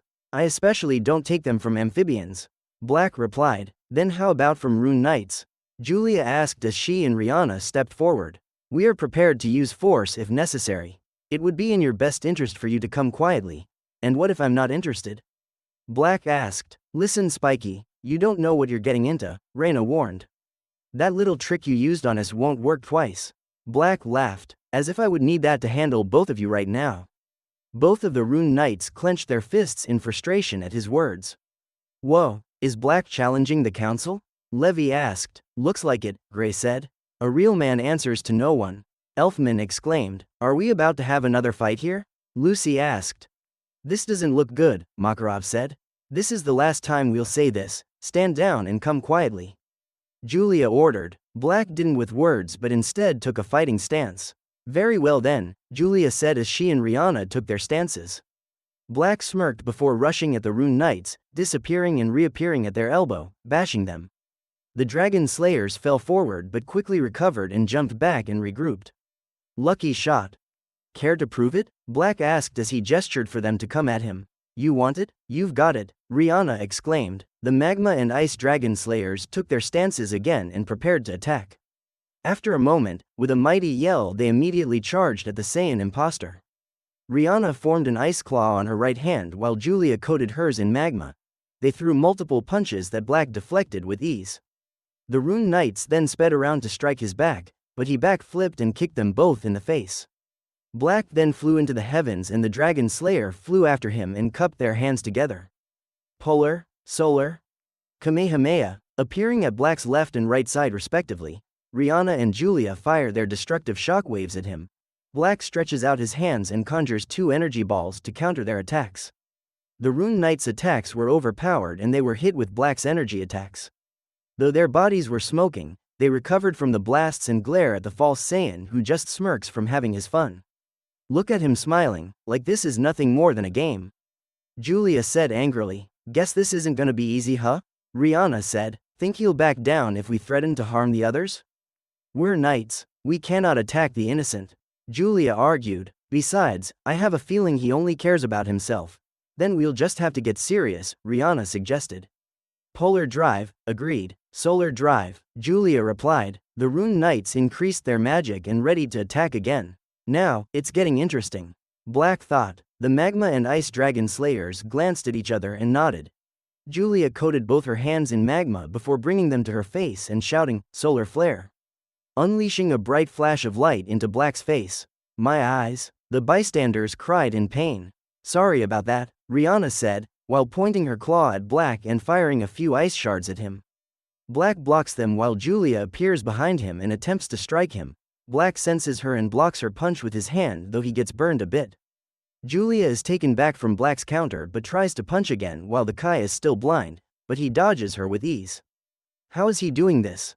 Julia wondered. Black's eyes recover and he grabs Julia before hurling her into Rihanna. How was he able to avoid you while blind? Chillwalker asked. He must be very good at sensing people's movements, Julia replied. Let's try a different approach, roger that. Rihanna complied. The 2 Dragon Slayers flew at Black's sides again and took deep breaths. Ice Dragon, Magma Dragon, Roar, launching their breath attacks, the Rune Knights created a smoke cloud that surrounded the Supreme Kai. Really? Attempting to blind me again? Black asked. He glanced around as his adversaries flew around the smoke before throwing a punch. Julia dodged the blow and locked the Kai in a full Nelson. Nope, just needed you to hold still for a second, Rihanna said as she appeared before the false Saiyan with her fists coated with ice dragon claws. She begins punching Black rapidly in the gut. Black then headbutts Julia, forcing her to let him go. Black tries to punch Rihanna but she blocks it and uses the full Nelson to restrain Black while Julia begins punching him with magna fists. Novastar then stops to ask, Are you ready to surrender? Black surprises them when he begins to chuckle. Surrender? A god surrenders to no man. He exclaims as his body starts glowing red. Kaioken, he lets out his fiery aura, breaks free, grabs the Rune Knights by the face before slamming and sliding them across the ground, then finishes his assault by throwing them away. They crash into each other before quickly getting back up. I'm not sure how long we can keep this up, Rihanna said. Agreed, we must capture him before he tires us out. Julia said, we'll have to resort to using a secret art. Mine or yours? Rihanna asked. Yours, Julia replied as she got ready to attack the deity. I will buy you the time you need. She then flew towards Black as Rihanna put her hands together and formed a magic circle under her feet. Come to face me alone now? Black inquired. This is your last chance to back down. Julia warned, but the Saiyan imposter just cracked his neck. So be it. Novastar charges at Black and the two engage in hand-to-hand combat. Black then kicks Julia away and cringes before looking at his singed arms where the sleeves were burned away by her fiery fists. Julia rebounds and crosses her arms. Magma Dragon Sun Gun. Her entire body was then engulfed in a large red sphere and started shooting multiple fire blasts at her opponent. Black dodged the blasts and flew towards the sphere, giving it a right hook. His hand immediately caught on fire, which he put out by slamming it into his left palm. So she surrounded herself in a heat dome, repelling her opponents while she fires attacks at them. Black thought, it won't be easy to get through, but it won't be impossible. Black's red aura suddenly becomes large and he shouts, Kaioken ×2, and he torpedoes himself straight towards Julia's heat dome. As he soars to the dome, he cups his hands together and starts chanting, Ka, mi, ha, mi. Black flies into the dome's shoulder first and pushes through the heat, breaking through it, exiting while pushing Julia out with him. Black, Gwen cried. Is he insane? Emily asked. Julia looks at the Supreme Kai in shock, who just smirks wickedly at her. What manner of man is this? She thought before addressing Black, whose shirt GI was burned away and his upper body was covered with burned marks. You may have overcome my sun gun, but you've foolishly caused yourself more pain. And you've left yourself open to another attack. She coats her fist in magma and tries to strike again. Ha! Black yells as he turns and fires his destructive turtle shockwave. The beam crashes into Julia and pushes her towards the ground. Julia breaks away from the blast just as it explodes and she lands on the ground but remains on her knees as Black appears before her. How does he know that move? Julia pondered. Surprised? Such a basic technique is easy for a god to master, Black said. I see, so he just copied. Julia thought. Don't get the wrong idea, I've mastered this technique before our paths crossed. Black clarified. He then holds his hand out forming his keyblade. You fought well, this fight was very instructive. But now, it's over. I thank you for the lesson. Julia doesn't get up but smirks. You are right about one thing, this fight is over. Black raised an eyebrow just as two magic circles appeared, one above and under him. Multiple ice shards formed around the Supreme Kai. Rihanna shot beams out of her eyes, hitting one of the shards, and then the same beams were shot out of all the shards and struck Black, who crossed his arms as ice began to spread over his body. The circles disappear once Black is completely frozen and Rihanna lets out a cold sigh. Dreyer Slayer Secret Art, Frozen State, Status Prison. Rihanna said before going over to her partner and offering her hand. You alright, Jules? Julia took the hand and was pulled to her feet. I'm fine, this is just an occupational hazard, she replied. Now, let us get back to the council. The Rune Knights then pick up the false Saiyan and gesture for the Fairy Queen to follow them. The guild mages of Fairy Tail stared in astonishment as the council members left with their friends. What the heck just happened? At the National Council Fury Branch, the Frog and the Rune Knights were leading the restrained Urza Scarlet and the still petrified Goku Black down the hall. The group was suddenly stopped when they spotted one of the council members waiting to greet them. Sagrain, Urza gasped. As he approached the group, the Frog and the Knights bowed to the blue-haired mage. It's been quite a while, Urza, he said as Urza braced herself. Please, relax, I'm only here in spirit. I'm sending you this projection from Era. All the wrinkled faces in there are projections as well. We didn't think it necessary to show ourselves for such a trivial matter. I see, so you're the one behind this farce. You make me sick, Urza sneered. Let's be civil, I've always defended Fairy Tail in the past, but the elders are worried that the blame for the destruction of Clover will fall onto them. The only way to avoid that is to place the blame on someone else entirely. You're their scapegoat, Sagrain explained. Enough, Urza yelled. Just a friendly warning. There's a whole different matter I want to discuss with you. He placed his hand under her chin and stared into her eyes. Don't let a word slip about you know what, for both of our sakes. Urza didn't respond, but she knew what he meant. Sagrain released her and approached the Saiyan imposter. So, this is the infamous Black. He must have put up quite a resistance to have to be brought here in ice. Just took a little force is all, sir, Julia said. Any case, you ladies did an excellent job bringing him here. I'm sure the council will be as pleased as I am. Sagrain commended them. "Thank you, sir," Julia said. "It was no trouble at all," Reina gushed. "I must join my colleagues on the council. I'll see you on the other side." And with that, Sagrain's projection vanished. "Oh wow, you know some very important people," the frog said to Urza. "He's evil," Titania muttered. "Well, Mama digs the bad boys. Give me the chills," Rihanna purred. Novastar rolled her eyes at her partner before standing next to the Fairy Queen. "Miss Titania, just know that my partner and I object to the council's choice of using you like this, at least I do anyway. Despite your reputation, it's clear that you are a strong female mage with a good heart. That is respectable. You shouldn't have to be scolded for the actions of a dark guild or the council members who failed to stop them." "I appreciate that, Miss Novastar," Urza said. "Call me Julia," Julia insisted. "If you call me Urza, deal. Now, we should get this over with," Julia said as she led Urza to the courtroom while her partner brought Black. Moments later, Urza Scarlet stood before all the Magic Council members while Black was placed to the side with the Rune Knights who were standing guard. "This courtroom will now come to order," one of the frog mages announced. "Before us is the defendant Urza Scarlet and in custody is her associate Mr. Black. Please take the stand, Ms. Scarlet." The Fairy Queen did so and was soon addressed by one of the council members. "Urza Scarlet, you stand before the council today to answer to charges involving the incident with the Dark Guild Eisenwald. These charges include extensive damage to Oshibana Station, the collapse of the railway bridge and the destruction of the Clover Conference Hall. There are 11 property damage charges against you. According to eyewitness reports, the perpetrator is described to be a heavily armored female wizard. The elderly mage was suddenly interrupted when a large explosion came from the wall behind the Fairy Queen." "What is this?" Grand Doma demanded. When the smoke from the explosion cleared, Natsu Dragneel was standing in the hole in the wall wearing a red wig and a ridiculous armored suit. "I'm the crazy lady in armor you old-timers have been looking for. If you've got problem with how me and my guild do things, you can fight me," he shouted, letting out breaths of fire. "I am the all-powerful Erza. You thought I was destructive before, well you ain't seen nothing yet." The Dragon Slayer continued his rampage by blasting the courtroom. Everyone watched in shock except for Sagrain, who looked amused.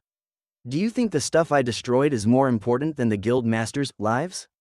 Well, after a moment, no one answered, which made the fire mage smirk, but then Grand Doma and Urza sighed. "Guards, restrain them," the council member ordered. "I'm truly sorry about this," Urza bowed. "What are you doing, Urza? Don't apologize to these council jerks." "I mean I am Urza," Natsu yelled. "Sorry about this," Rihanna said as she held out her hand to form a magic circle, as did her partner. They released their elements around the fairy tale mages until their bodies from the neck down were completely contained in a cocoon of ice and molten rock. Unison raid. Frozen magma prison. "Hey, you jerks better let me out of here if you know what's good for ya." Natsu roared as he tried to break free. "Would you just shut up already?" Urza yelled at him. "Do yourself a favor, Salamander, and settle down before you make things even worse for yourself," and Julia advised. "We'll deal with both of you afterwards, but for now, let's get to questioning the rogue mage." Grand Doma said. "Please thaw him out now." "Yes sir." Julia complied as she approached the iced Kai. Just as she was about to touch him, his body started emitting steam. The ice began to crack as its color changed to red. Kaioken, Black roared. His fiery aura exploded and the ice shattered before flying everywhere. Everyone ducked to avoid the flying shards. The Rune Knights immediately braced themselves for an attack as the Kai glanced towards Urza and Natsu. To everyone's surprise, Black suddenly started laughing hysterically. "I have never witnessed anything so amusing. You mortals truly make decent entertainment. I only wish I could have posted this on GodTube." Everyone just stared at the Supreme Kai as he continued laughing. "I'm confused, what's Black talking about?" Natsu whispered. "He's referring to your little rampage, you fool." Urza told him. "Cease this laughter at once. You are in the presence of the council. Show some respect," Grand Doma ordered. Black immediately stopped laughing and gave a menacing glare at the old man. "You dare to order a god? Mortals, especially those that are frail and old, do not give me orders. That is sin punishable by death. Such insolence. You dare to..." The council member was cut off when a beam flew right through his hat, burning a hole that was just above his skull. "That was a warning shot, mortal. I did not permit you to speak." Black sneered as he generated a black outline. "You would do well to know your place." Most of the council members were taken aback by Black's act of dominance except for Seagrain and Altier, who looked intrigued. Nova Star, Chillwalker, restrain him, Grand Doma ordered. The council dragon slayer jumped towards Black, who just held his hand up to them and let out a yell, using a ki to blow the rune knights into the wall and hold them there. Marvel at the power of a true divine being. I can't move. Rihanna said, how can he still have this much power after fighting us? Julia wondered, go Black, way to stick it to these council jerks. Natsu cheered, be quiet. Urza yelled, Black, stop this right now before you make things worse. You should listen to her. Unless you want to cause more trouble for your guild. Reina advised, my guild? I am not associated with Fairy Tail. I act on my own accord. Black replied, how did you break out of Chillwalker's ice prison? Julia questioned, please, did you think you could restrain me with ice? I did not break out, 'cause I was never captured. Black answered, what? The Rune Knights asked. Are you saying that you allowed our knights to bring you here? Seagrain inquired, if so, you must have some reason for putting on a charade instead of coming quietly. Black stared at Seagrain intently before answering, I needed a good fight to relieve myself of some stress. I also wanted to see this organization that holds great authority to arrest Titania, and so far I am not surprised and not impressed by what I've seen. What? You're all just writhing old weaklings. You're so worried about losing face due to your incompetence that you'd rather pin the blame for this crisis on someone else. None of you were even willing to do the job yourselves, despite it being your prison that Draken escaped from. You took no part in the battle and now you attempt to use Titania's strength and reputation by tarnishing it just to save your own. It's pitiful, Black said. How could you possibly know any of this? Your minds are open to me, or at least those of your subordinates. Not that I needed to read their minds, your cowardice in refusing to show your faces to stronger mages says it all. Black replied, that's right, you tell Black, let those jerks have it. Natsu cheered, don't get the wrong idea, Salamander. I'm not defending Titania, I am chastising these mortals. Pointing out their sins as a god should do. Black explained, well then, Mr. God, if I may be so bold as to ask, could you answer a few questions for us? Altier requested. Black looked at her questioningly, you are trying to mock me, but I can't punish you since you're not here. I suppose I'll indulge you. Altier smiled, as you were the last person to see Draken Joe, would you mind telling us what happened to him? Our knights lost their trail along the train track, where they seemed to have fought you, but there was no body recovered. Of course you couldn't find his body, because I wiped him off the face of this planet, Black replied. Are you saying that you killed him? Altier asked. Killed? That would indicate that something would have been left behind from his death, spirit, soul, or even his magic essence. No, I didn't kill him, I completely erased him from existence. Black explained. Care to give us a demonstration? Seagrain inquired. He made a gesture with his hand and two frog mages left the courtroom. They soon returned with the two members of Eisenwald that were captured, Frisia and Maria. These mages have been asking about the whereabouts of their guild master, and when we find him, we'll make sure you all suffer for imprisoning us. Frisia shouted. Lady Frisia, Rihanna muttered. So they want me to give a demonstration? Black thought, very well, I could use more stress relief. The Kai then approached the dark mages who were struggling against their restraints. What do you want? Wait, I remember you. You're the one who killed Baku. Frisia said to Black, I guess you want to finish the job then? Yes, Black replied, go ahead, just know our comrades are out there tracking Master Draken down, and when they find him, you'll be one of the ones on the list for payback.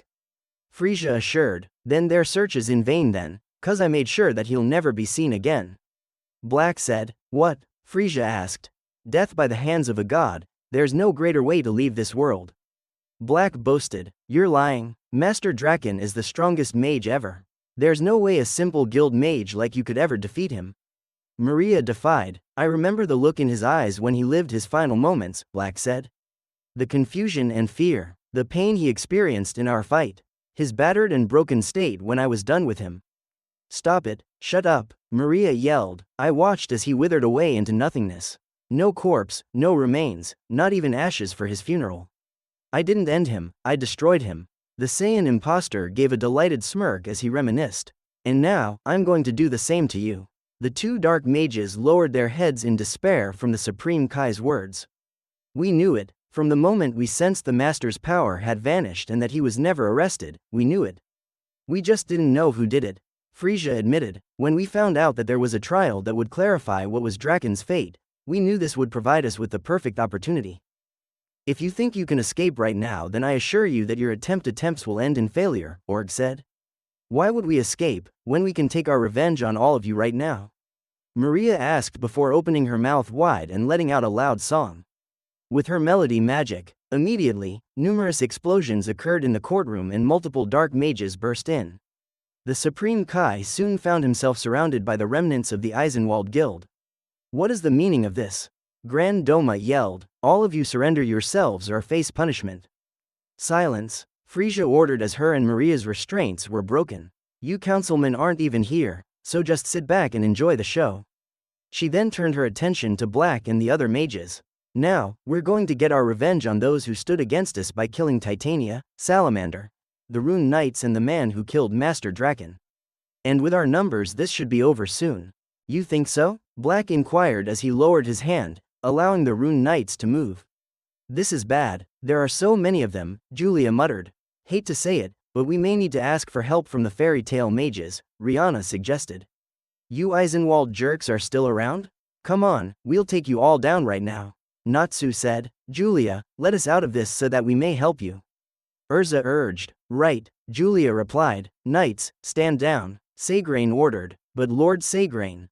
Relax, take a breather, I'm sure a god will have no trouble dealing with this, Sagrain said. Sagrain, what do you think you're doing? Org asked. Getting some answers, he replied. Black glanced at the council with a frown.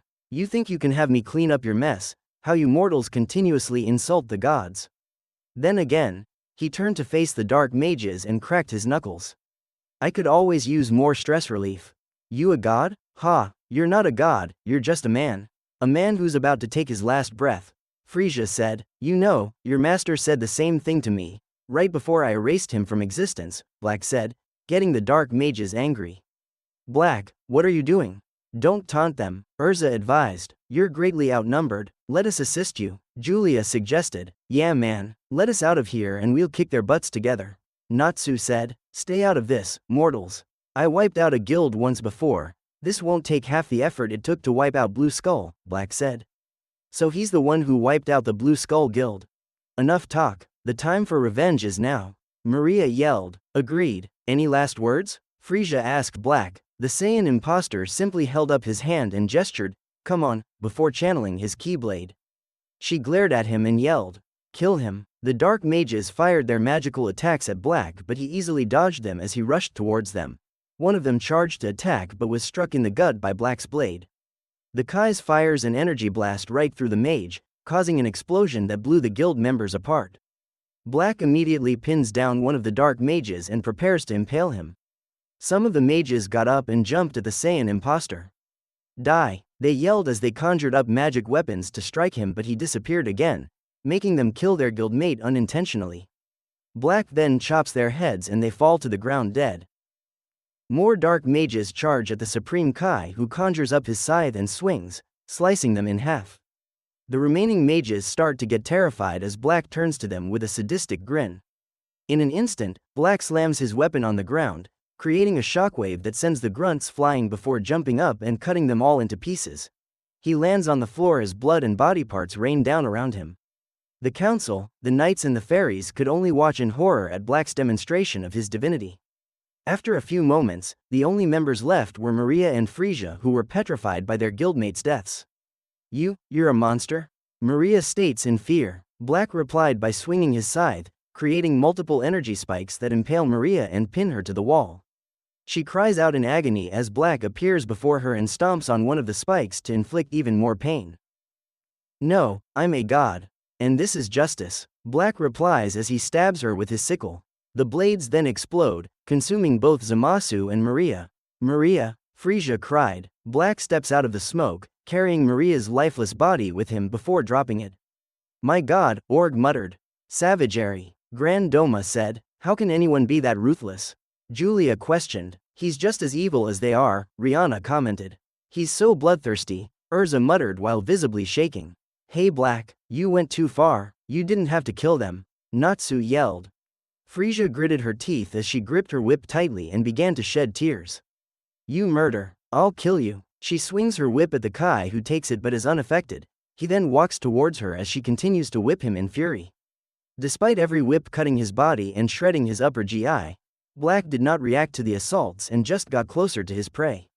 He then held up his right arm, allowing the whip to tangle around his wrist, and then pulled his arm back, reeling in the last dark mage and then striking her hard in the gut. Frisia coughed up blood as she grasped her stomach and fell to her knees. "What's wrong? I thought you said you were going to kill me," Black taunted her. Frisia looked up at the false Saiyan and glared at "Killed my master and comrades, all of them. And now you're going to kill me, right? Come on then, do it," she demanded. Black's smirk turned into a disgusted look as he kicked her onto her back. "Are you commanding me to end your miserable life? That's not how this works." He then stomped on her stomp, making her cry out. "I decide when to kill you, and that's only after you've suffered the wrath of a god." Black, stop. "That's enough," Urza yelled. Interesting, Sagrain and Altair thought. The gods gave you all life and potential, but you wasted on meaningless squabbles and petty crimes of desire, ignorant to how fast your worthless lives could come to an end. Black chastised as he stomped on Friesis again. "I've seen many mortals spill just as much blood as I have, but you sinners have no right to decide who lives and who dies. Only a god can make that decision." "Spare me your rambling, I don't give a crap," Frisia said. "Typical mortal ignorance, but you're right, I shouldn't be wasting my breath," Black said as he held his hand to her head. "Mortals are an ugly and foolish mistake that stain the majesty of the cosmos, and humans are the worst of them all. Because you are the ugliest, I will sentence you to the heaviest of punishments, a despair and defeat that befits your heinous crimes. Your kind is the infestation that plagues the beauty we gods created. To ensure this world's splendor will not fall to your savagery, you must be terminated." "At least I'll be with my master and guildmates in the afterlife," Frisia muttered. "I'd say you're right, except both your master's body and soul were destroyed, so there's no afterlife for him, or you," Black said. "Now disappear, Hakai." Everyone watched as the Supreme Kai created a purple-black sphere and hit Frisia with it. She cried out in agony as her body started to break down into tiny particles before disappearing completely. She's gone. There's no trace of her." "Just like with Draken, what was that? Destruction?" Black answered with a wide smirk. Lady Frisia, Rihanna began to tear up. Bring her back right now. I'm afraid you're asking the wrong god. Try a different Supreme Kai." Black replied. "No," Rihanna wept as her partner comforted her. "Black, how could you do this?" Urza asked. "Because I am a god and this is my justice," Black replied before he began to exit the courtroom. "Consider that a warning. You are not watching me, I am watching you. No matter who you are, my eyes are on all of you and your minds are open to me. And I will continue to observe humanity until the day of judgment arrives, and when it does, your world's fate will be decided." With that, the Saiyan imposter placed 2 fingers on his forehead and teleported away. Very interesting, Sagrain and Altair thought. The room stayed silent until Grand Doma banged his hammer. "Take these 2 away." Moments later, Titania and Salamander were placed into a cell for the night. They sat across from each other with the red-haired mage glaring daggers at her guildmate. "Words can't express how I am with you right now," Urza stated. "That trial was just a formality?" "Seriously?" Natsu asked. "It's a glorified spectacle. The council's using me as an example to remind everyone that if you break the law, you'll be punished. It helps them maintain order in the magical world," she explained. "So this was all for show?" Natsu inquired. "They probably would have found me guilty, then sent me home with a slap on the wrist, but thanks to you I'm stuck in a jail cell." Urza yelled at the Dragon Slayer, making him scream in terror. "I can't believe you." "I'm sorry," Natsu said solemnly. "It's okay, I know you meant well." She calmed down and gave him a grateful smile. She then grabbed his head and embraced him, which for him was just slamming his head onto her armor. "Ow, that hurts," Natsu whined. "How sweet. This would bring me to tears if I shared your mortal sentiment," Black said as he appeared with his arms crossed. "Black," the fairies exclaimed before glaring at the Kai. "Why are you here?" "I am here to receive some answers," Black replied just as Julia and Rihanna approached the cell Urza and Natsu were in. "Hey, it's more of those council jerks," Natsu exclaimed. Urza smacked her guildmate. "Show some respect, they're elite rune knights," she scolded him. "They're dragon slayers like you." "What?" Natsu said surprised. "Pleased to officially make your acquaintance, Salamander, though not exactly under the circumstances I had in mind," Julia stated. I always imagined we'd be arresting him after he burned something down like at Harjin, Rihanna commented bitterly. It's the extra company I wasn't expecting. Black raised an eyebrow as the ice dragon's hostility towards him. You seem to be angry at me. Have I done something to offend you? The Kai asked sarcastically, making Rihanna grit her teeth. Natsu took a few sniffs at the Rune Knights and cringed. Why do you two smell bad? Urza slapped the Dragon Slayer. Don't be rude, she told him. Though the Dragon Slayers were taken aback by Salamander's comment, they looked away in shame. I have some questions for you too, Black stated. And what if we refuse to answer? Rihanna asked. Black just smirked at her and tapped his forehead. She knew what he was saying.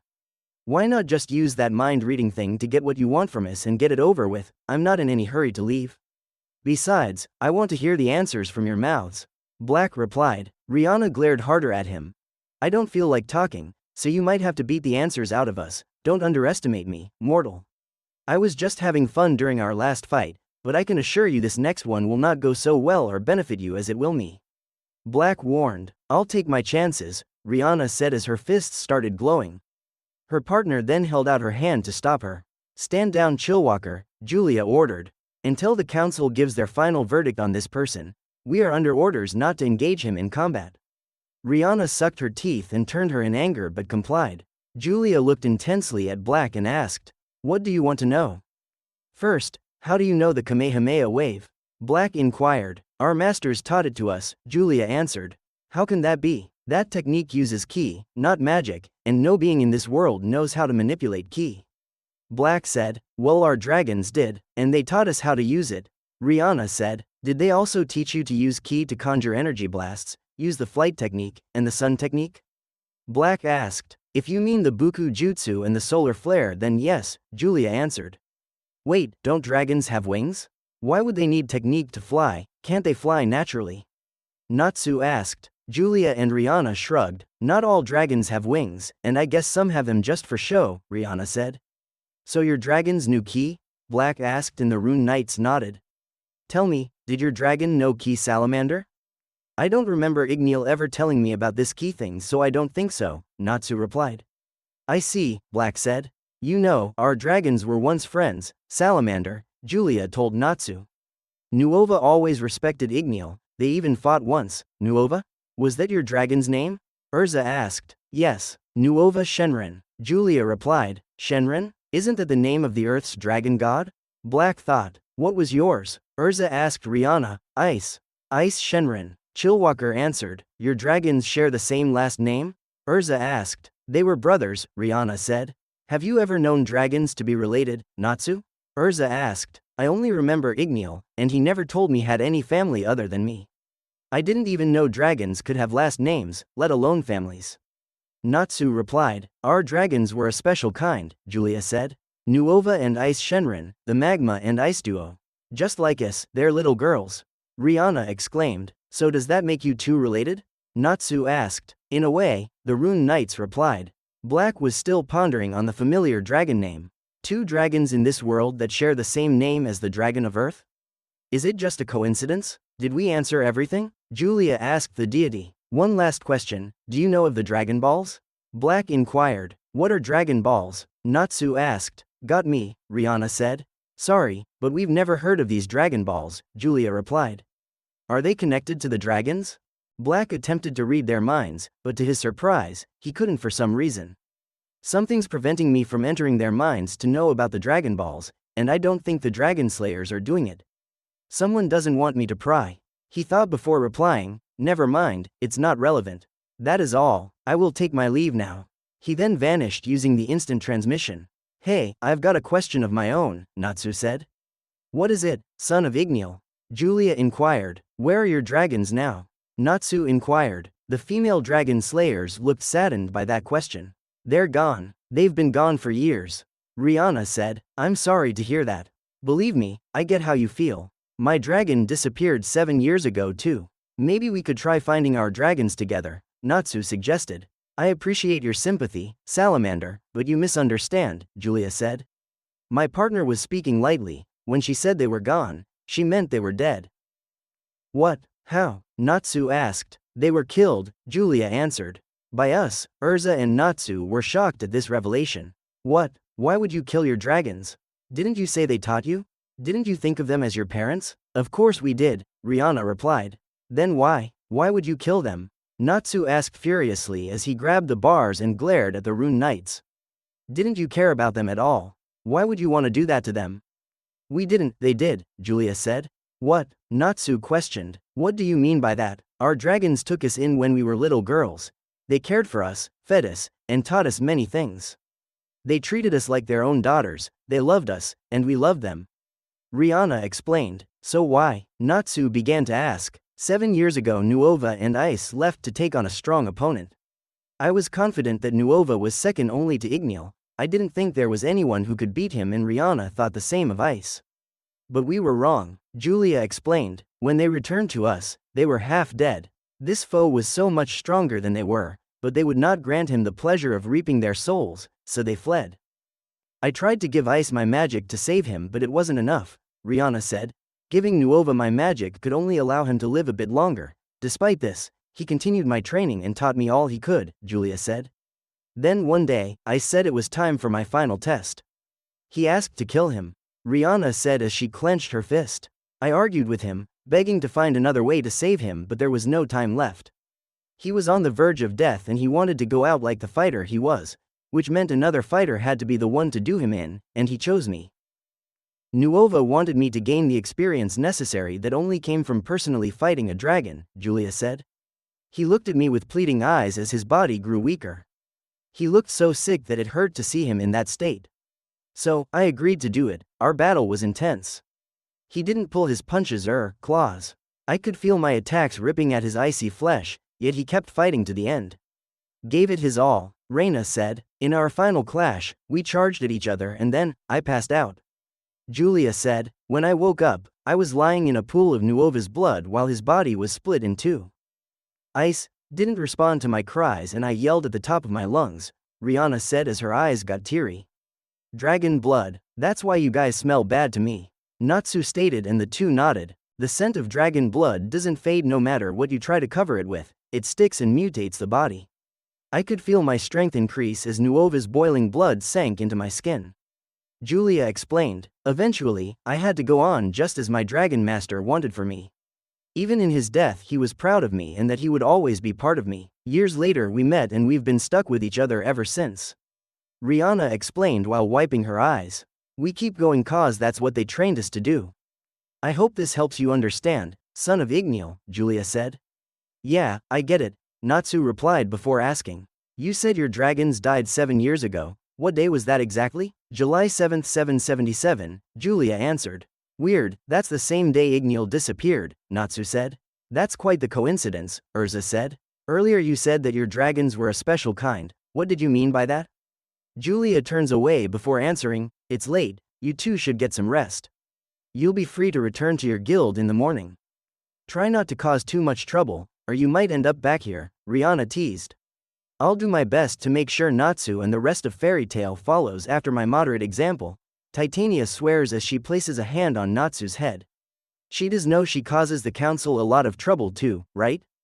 Julia thought before beginning to leave. She turned back to look at the son of Igneel.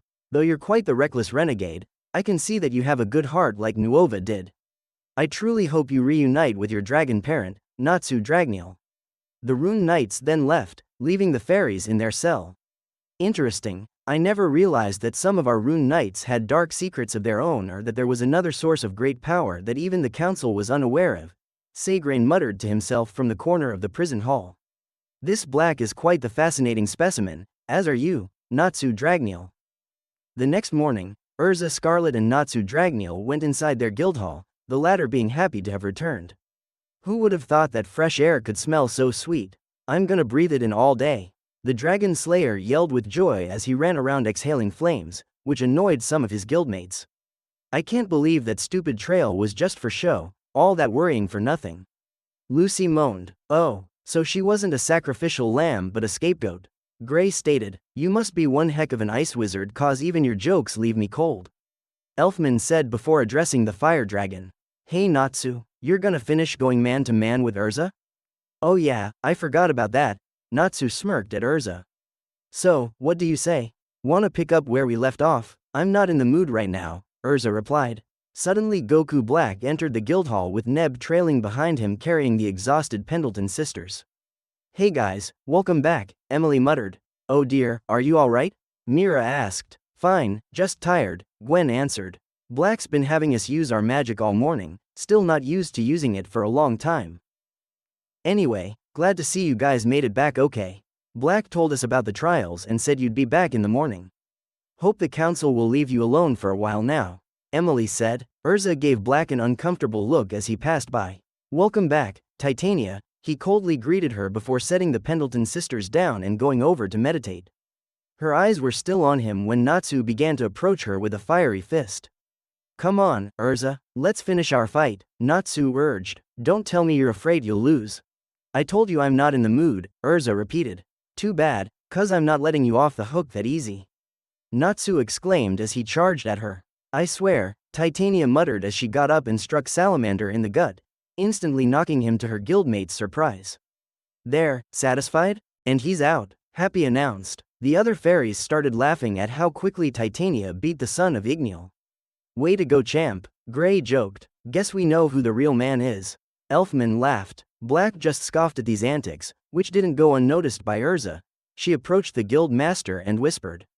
Master, I need to talk to you about Black. Makarov didn't answer her but groaned, looking a bit tired. Something wrong, master? Mira asked. I'm fine, just sleepy. Makarov replied. He's coming. Mira Jane suddenly collapsed onto the floor, falling asleep herself. Black suddenly felt a strange sensation come over him. What is this feeling? He thought. Pretty soon all of the guild members started to get sleepy too. Not again, Gray groaned. One by one, all of the fairies fell to the floor and began to sleep. At that moment, a cloaked figure wearing a mask and carrying a staff entered the guild hall. The mystery man approaches the guild master but gives no formal greeting before going over to the request board. Mistogen, Makarov muttered. Who is this? Another member of the guild? Black pondered. The man named Mistogen took a request off the board and went back to the master. I shall return, he stated. No wait, lift your sleeping spell before you go, Makarov instructed. He's casting the spell? Black thought. Mistogen doesn't answer but turns to leave. Before he gets far, the false Saiyan appears in his path. The two stared at each other down as the Supreme examined this mystery mage. I feel nothing, Black thought. I don't sense any incredible power from this mortal.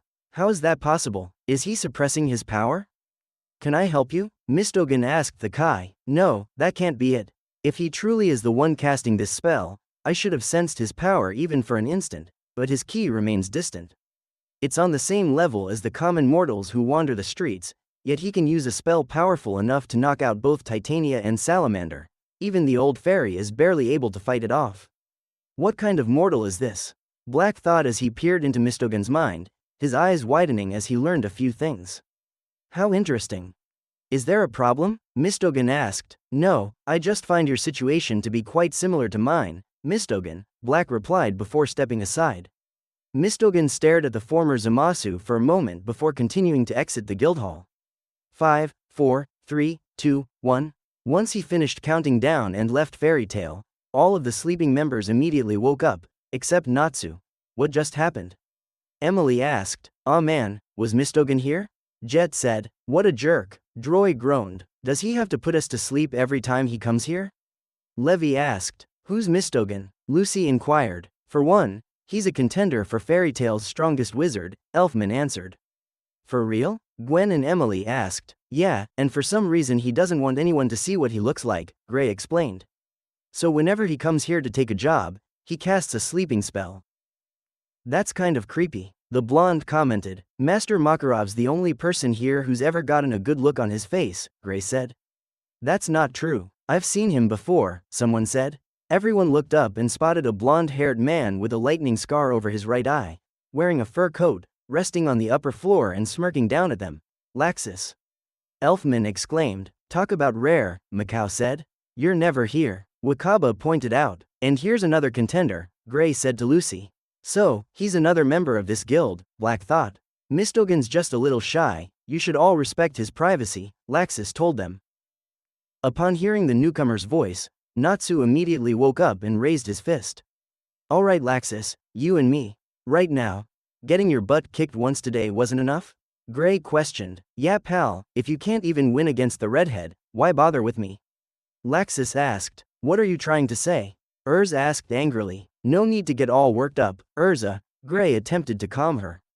I'm saying that I'm the guild's strongest wizard, Laxus declared. Then come down here and prove it. Natsu challenged him. You come to me, little man, Laxus shot back. With pleasure. The fire dragon rushed to get up the stairs, but before he could, the guild master enlarged his fist and slammed him onto the ground, pinning him there. You're not allowed on the second floor, Natsu. Not yet, Makarov scolded him. I think you made him grumpy, Laxus laughed. Shut up, Natsu replied as he struggled to escape Makarov's fist.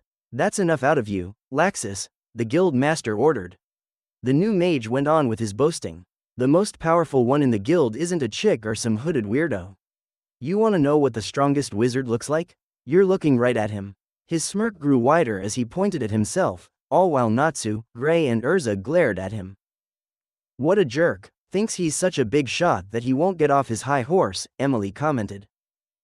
Big sis, Gwen tugged on her and pointed at their mentor. Black had an intrigued look on his face, it made the Pendleton sisters nervous. Oh no, in an instant, the Supreme Kai appeared next to the blonde-haired man. How'd he get up here so fast? Laxus thought as he stared at Black. And just who the hell are you? A deity who's curious about this strength you're so proud of, Black replied. Just like with Urza, he appeared in front of Laxus and placed 2 fingers under his chin. Yes, I can feel it. Unlike that Mistogen, you truly have incredible power that surpasses even Titania's strength. It's this kind of power that I need to satisfy my hunger. Laxus backed away from the false Saiyan. What's with this guy? Is he another weirdo? He thought. I don't get what you're saying, but if you're hungry then just have Miss Bartender make you something. You misunderstand. What I crave is battle, and my meal will be you. Black answered as he revved up his ki, releasing a shockwave that everyone inside could feel. Don't tell me, Gray muttered. Is Black about to fight Laxus? Elfman questioned. No fair, I want to fight that jerk. Natsu complained. Not sure if this is a good thing, Lucy commented.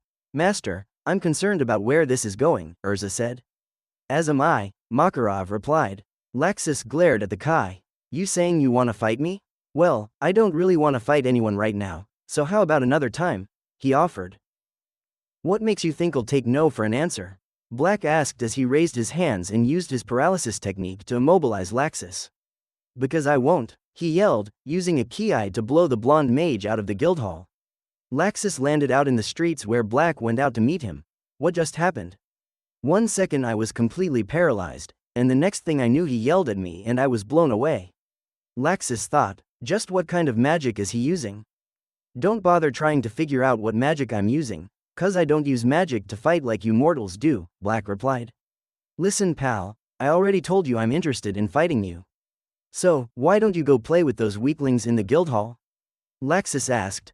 I've already had a good fight with Salamander, and while Titania still owes me a proper challenge, I refuse to let another strong mage get away from me before testing my strength against theirs, Black answered. And in this case that's you. And what if I still say no? Laxus asked as he clenched his fist. Then I assure you that this will get excruciatingly painful for you, Black promised as his hand sparked electricity. Unless you fight back, he pointed his hand at his opponent and shot out a blast of lightning that struck him. To his surprise, Laxus looked completely unfazed by his Thunder Shock surprise attack. After he stopped attacking, the blonde mage's eyes were glowing as electricity sparked around his body. I don't know who you are, but you just made a big mistake, Laxus said as he released a massive electrical aura. In an instant he dashed at Black and punched him in the gut, sending him flying across the street before crashing into another building. Black stood up and smirked as he activated the Kaioken and flew back towards his opponent. Laxus threw a lightning blast at the deity who dodged and punched him in the face. Laxus skidded back a bit just as Black tried to hit him again. The lightning mage transformed into his element and dodged the blow, appearing behind Black and hitting him with another attack. Black screamed in agony as Laxus brought his hands down on him, slamming him into the pavement.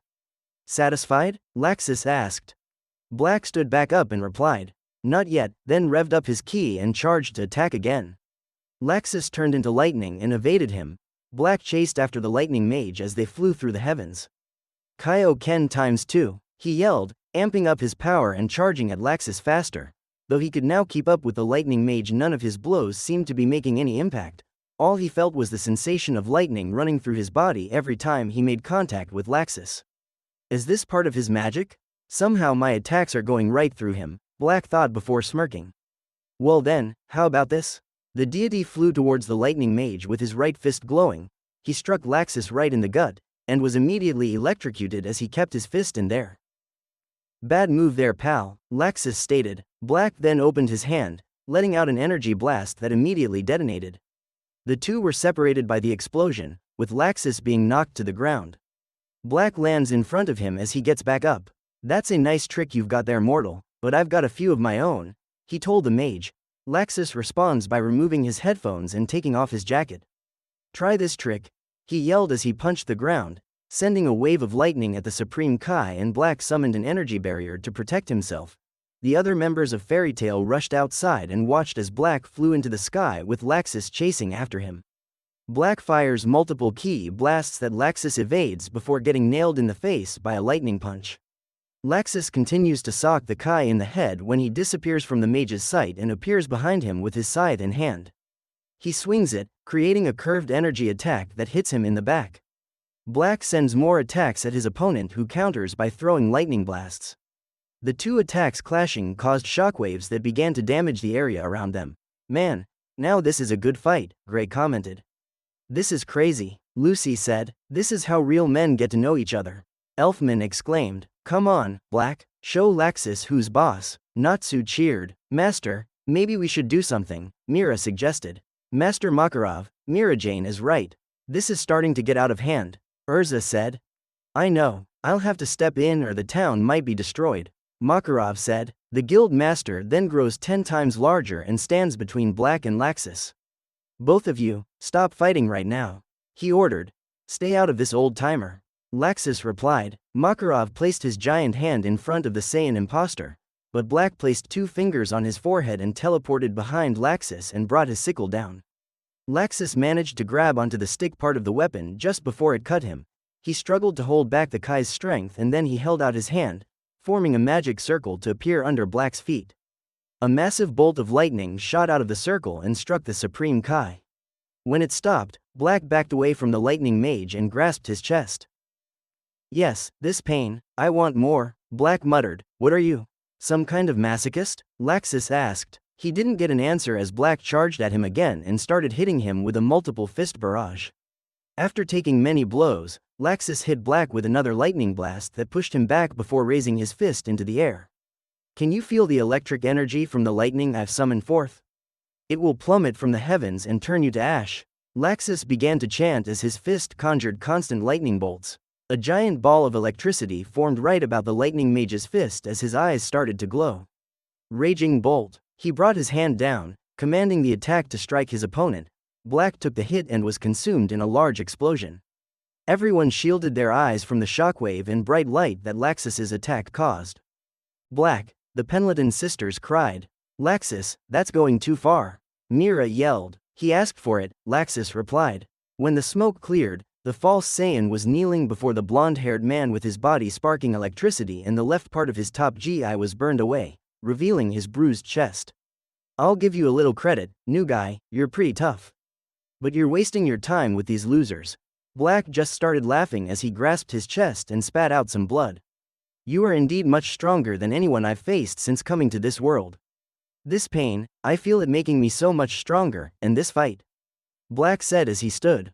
It gets me excited. The fiery aura enveloping the deity grew larger as he let out a strong roar. Just who the hell are you anyway? Laxus asked. You may call me Black, Black introduced himself. Okay, now why are you so interested in fighting me? Laxus inquired. I seek strength, and the only way to get it is to fight those who are strong in this world, Black explained. Ever since I came to this guild, I've only been fighting to get my lost strength back, but now, I feel such a rush. It's quite exhilarating. I thought only a Saiyan could make me feel this way.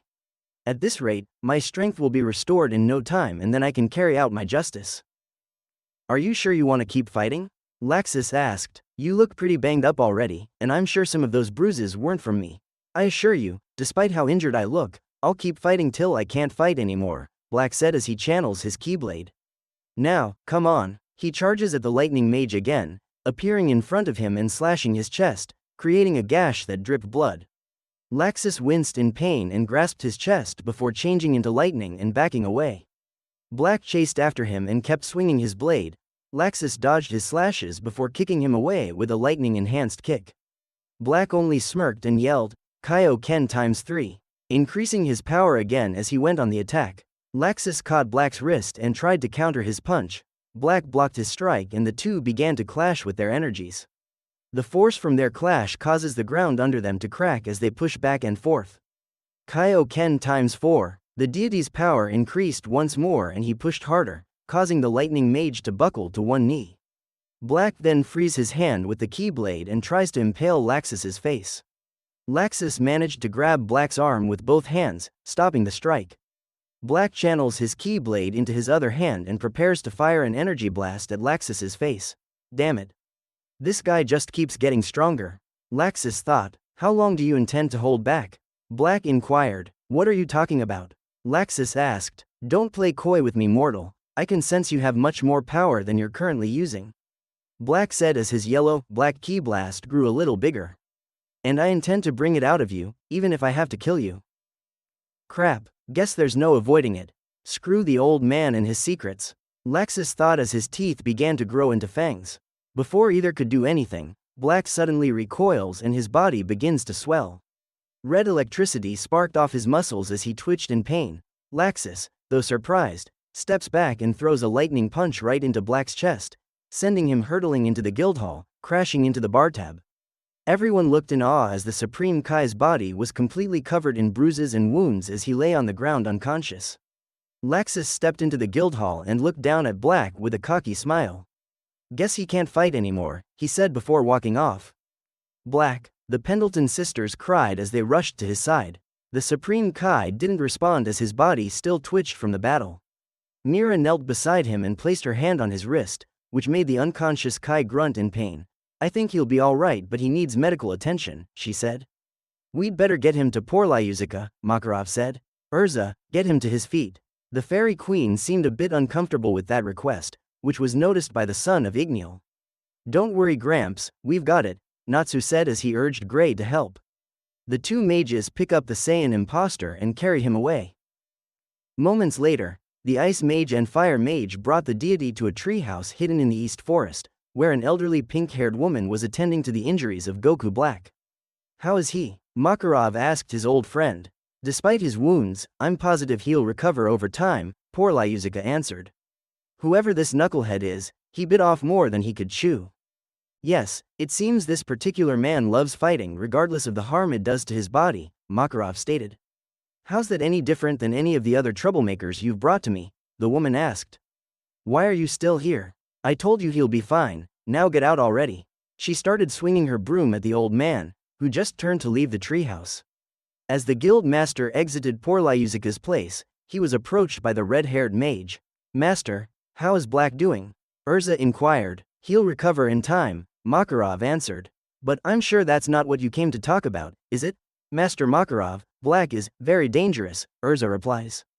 He does not care for any of us, even less than Laxus seems to. I do not believe we should let him stick around our guild any longer.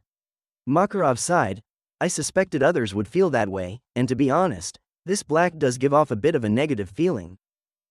But you're not going to force him to leave, are you?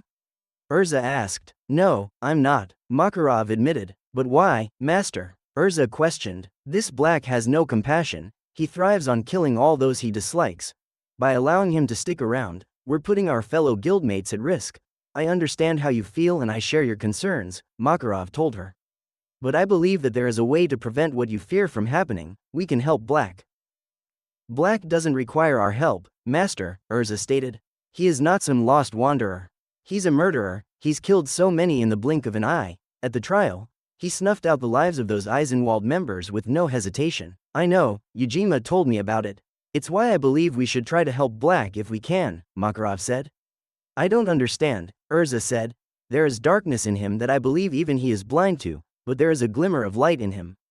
He has taken those two girls as his students, even protected them at one point. He may not care for them right now, but I believe they will find a way to touch his heart and perhaps we can too. Makarov explained, as guild wizards our job is to show others the best way to experience life. Even if I agree with you, I'm not sure I can share your hope, Master, Urza said. Well, at least let us repay him for saving a few of our guildmates and helping us stop Eisenwald by dealing with its master, Makarov suggested. If trying to change this man is a challenge, then Fairy Tail will overcome it. Titania sighed. Our guild tends to face all challenges, doesn't it? Very well, Master, I will trust your judgment for now. Good, now let's get back to our guildmates and tell them the good news, the guild master said. You go, I'll catch up, Urza said. Once the old fairy was gone, the fairy queen made her way to Porlyuzika's treehouse. She entered and walked right past the healer mage and said, I'm going to check on Mr. Black. Do what you want, then get out. The elderly woman replied. Titania entered the room where Black was resting and stood beside his bed, staring intently down at him. Her body trembled as she remembered the massacre she witnessed at this being's hands. What do you want, Titania? He suddenly asked, surprising her as he opened his eyes. You look so vulnerable right now, Urza said. Yes, it seems I had forgotten about my limits and went too far, Black admitted. So, what of it? If you can read minds, then you know what I'm thinking at this moment, Urza said. Indeed I do, but there's just something about hearing it from your lips that makes me not want to do that right now, Black replied. Now, spit it out. You're a dangerous being. You have no value for any life other than your own, and I feel as though interacting with you could lead to disaster, Urza stated. All true, are you going somewhere with this? Black inquired. There's just one thing I don't understand, Urza said as she summoned a sword in her hand and pointed it at the Supreme Kai. Why are you hanging around Fairy Tail? My students are here and you have a handful of strong mages that could help me regain my lost powers, have I not made that clear? Black replied and the blade was placed at his neck. That's not what I meant, Urza sneered. There are strong mages everywhere in Earthland, Fury itself could give you the thrill you desire. Your care for your students seems minimal if at all, and as Laxus and Mistogan have shown, you don't have to be at our guild hall 24/7 to get stronger. There's a particular reason you are choosing to stick with us, and I wish to know what that reason is. Very perceptive Titania, Black said. I despise you mortals, you're filled with vile and ugliness that stain the universe in ways even the gods can't imagine. And yet, when I got here and came to your guild, it wasn't before I began to question my beliefs. I watched a few fairies take on a much stronger guild and prevail, then your master managing to talk down a mage who claimed to be as black-hearted as the demon he carried, and then there was you, Salamander, and the Ice Mage's performance against the Flute Demon. I thought I knew mortals, until I met your Fairy Tail. My arch-nemesis once told me that I did not understand mortals enough to judge him, and now, I see that he was right. So now, I wish to understand mortals more, and I've chosen Fairy Tail to be the prime example, to show me what I could not see before. I will observe you, examine you, and when my power returns and I have learned all that I can, I will pass judgment. So, you are testing us? Trying to see if we're worth it? Urza asked. Do not get hopeful, I do not believe you will prove worth it and I do not care for any of your lives, Black warned. You mortals are filled with darkness, including you, Titania. You mortals will surely fail my test, and then I will slaughter all of you just as I did Eisenwald. I see, so as long as you live, Fairy Tail will be in danger, Urza said. Guess there's only one way, to secure our guild's future, that's what you're thinking. Black said, that's why you're here. The false Saiyan grabbed Titania's blade and placed it right over his chest, where his heart was. So why not do it? Give in to your fear, it's what you mortals always do. Urza held the blade there for a moment before pulling it back. No, mortals can be more than what you think, and I'm sure the others would be willing to prove that just as the master is. That is unexpected, Titania. Foolish but unexpected, Black said. For your sakes, you'd better pass the test. I assure you, Black, we will, Urza promised just before turning to leave. Titania, Black called to her, getting her to look back at him. You will not catch me in a vulnerable state again. The Fairy Queen doesn't reply but just continues to leave the treehouse as Black falls back asleep.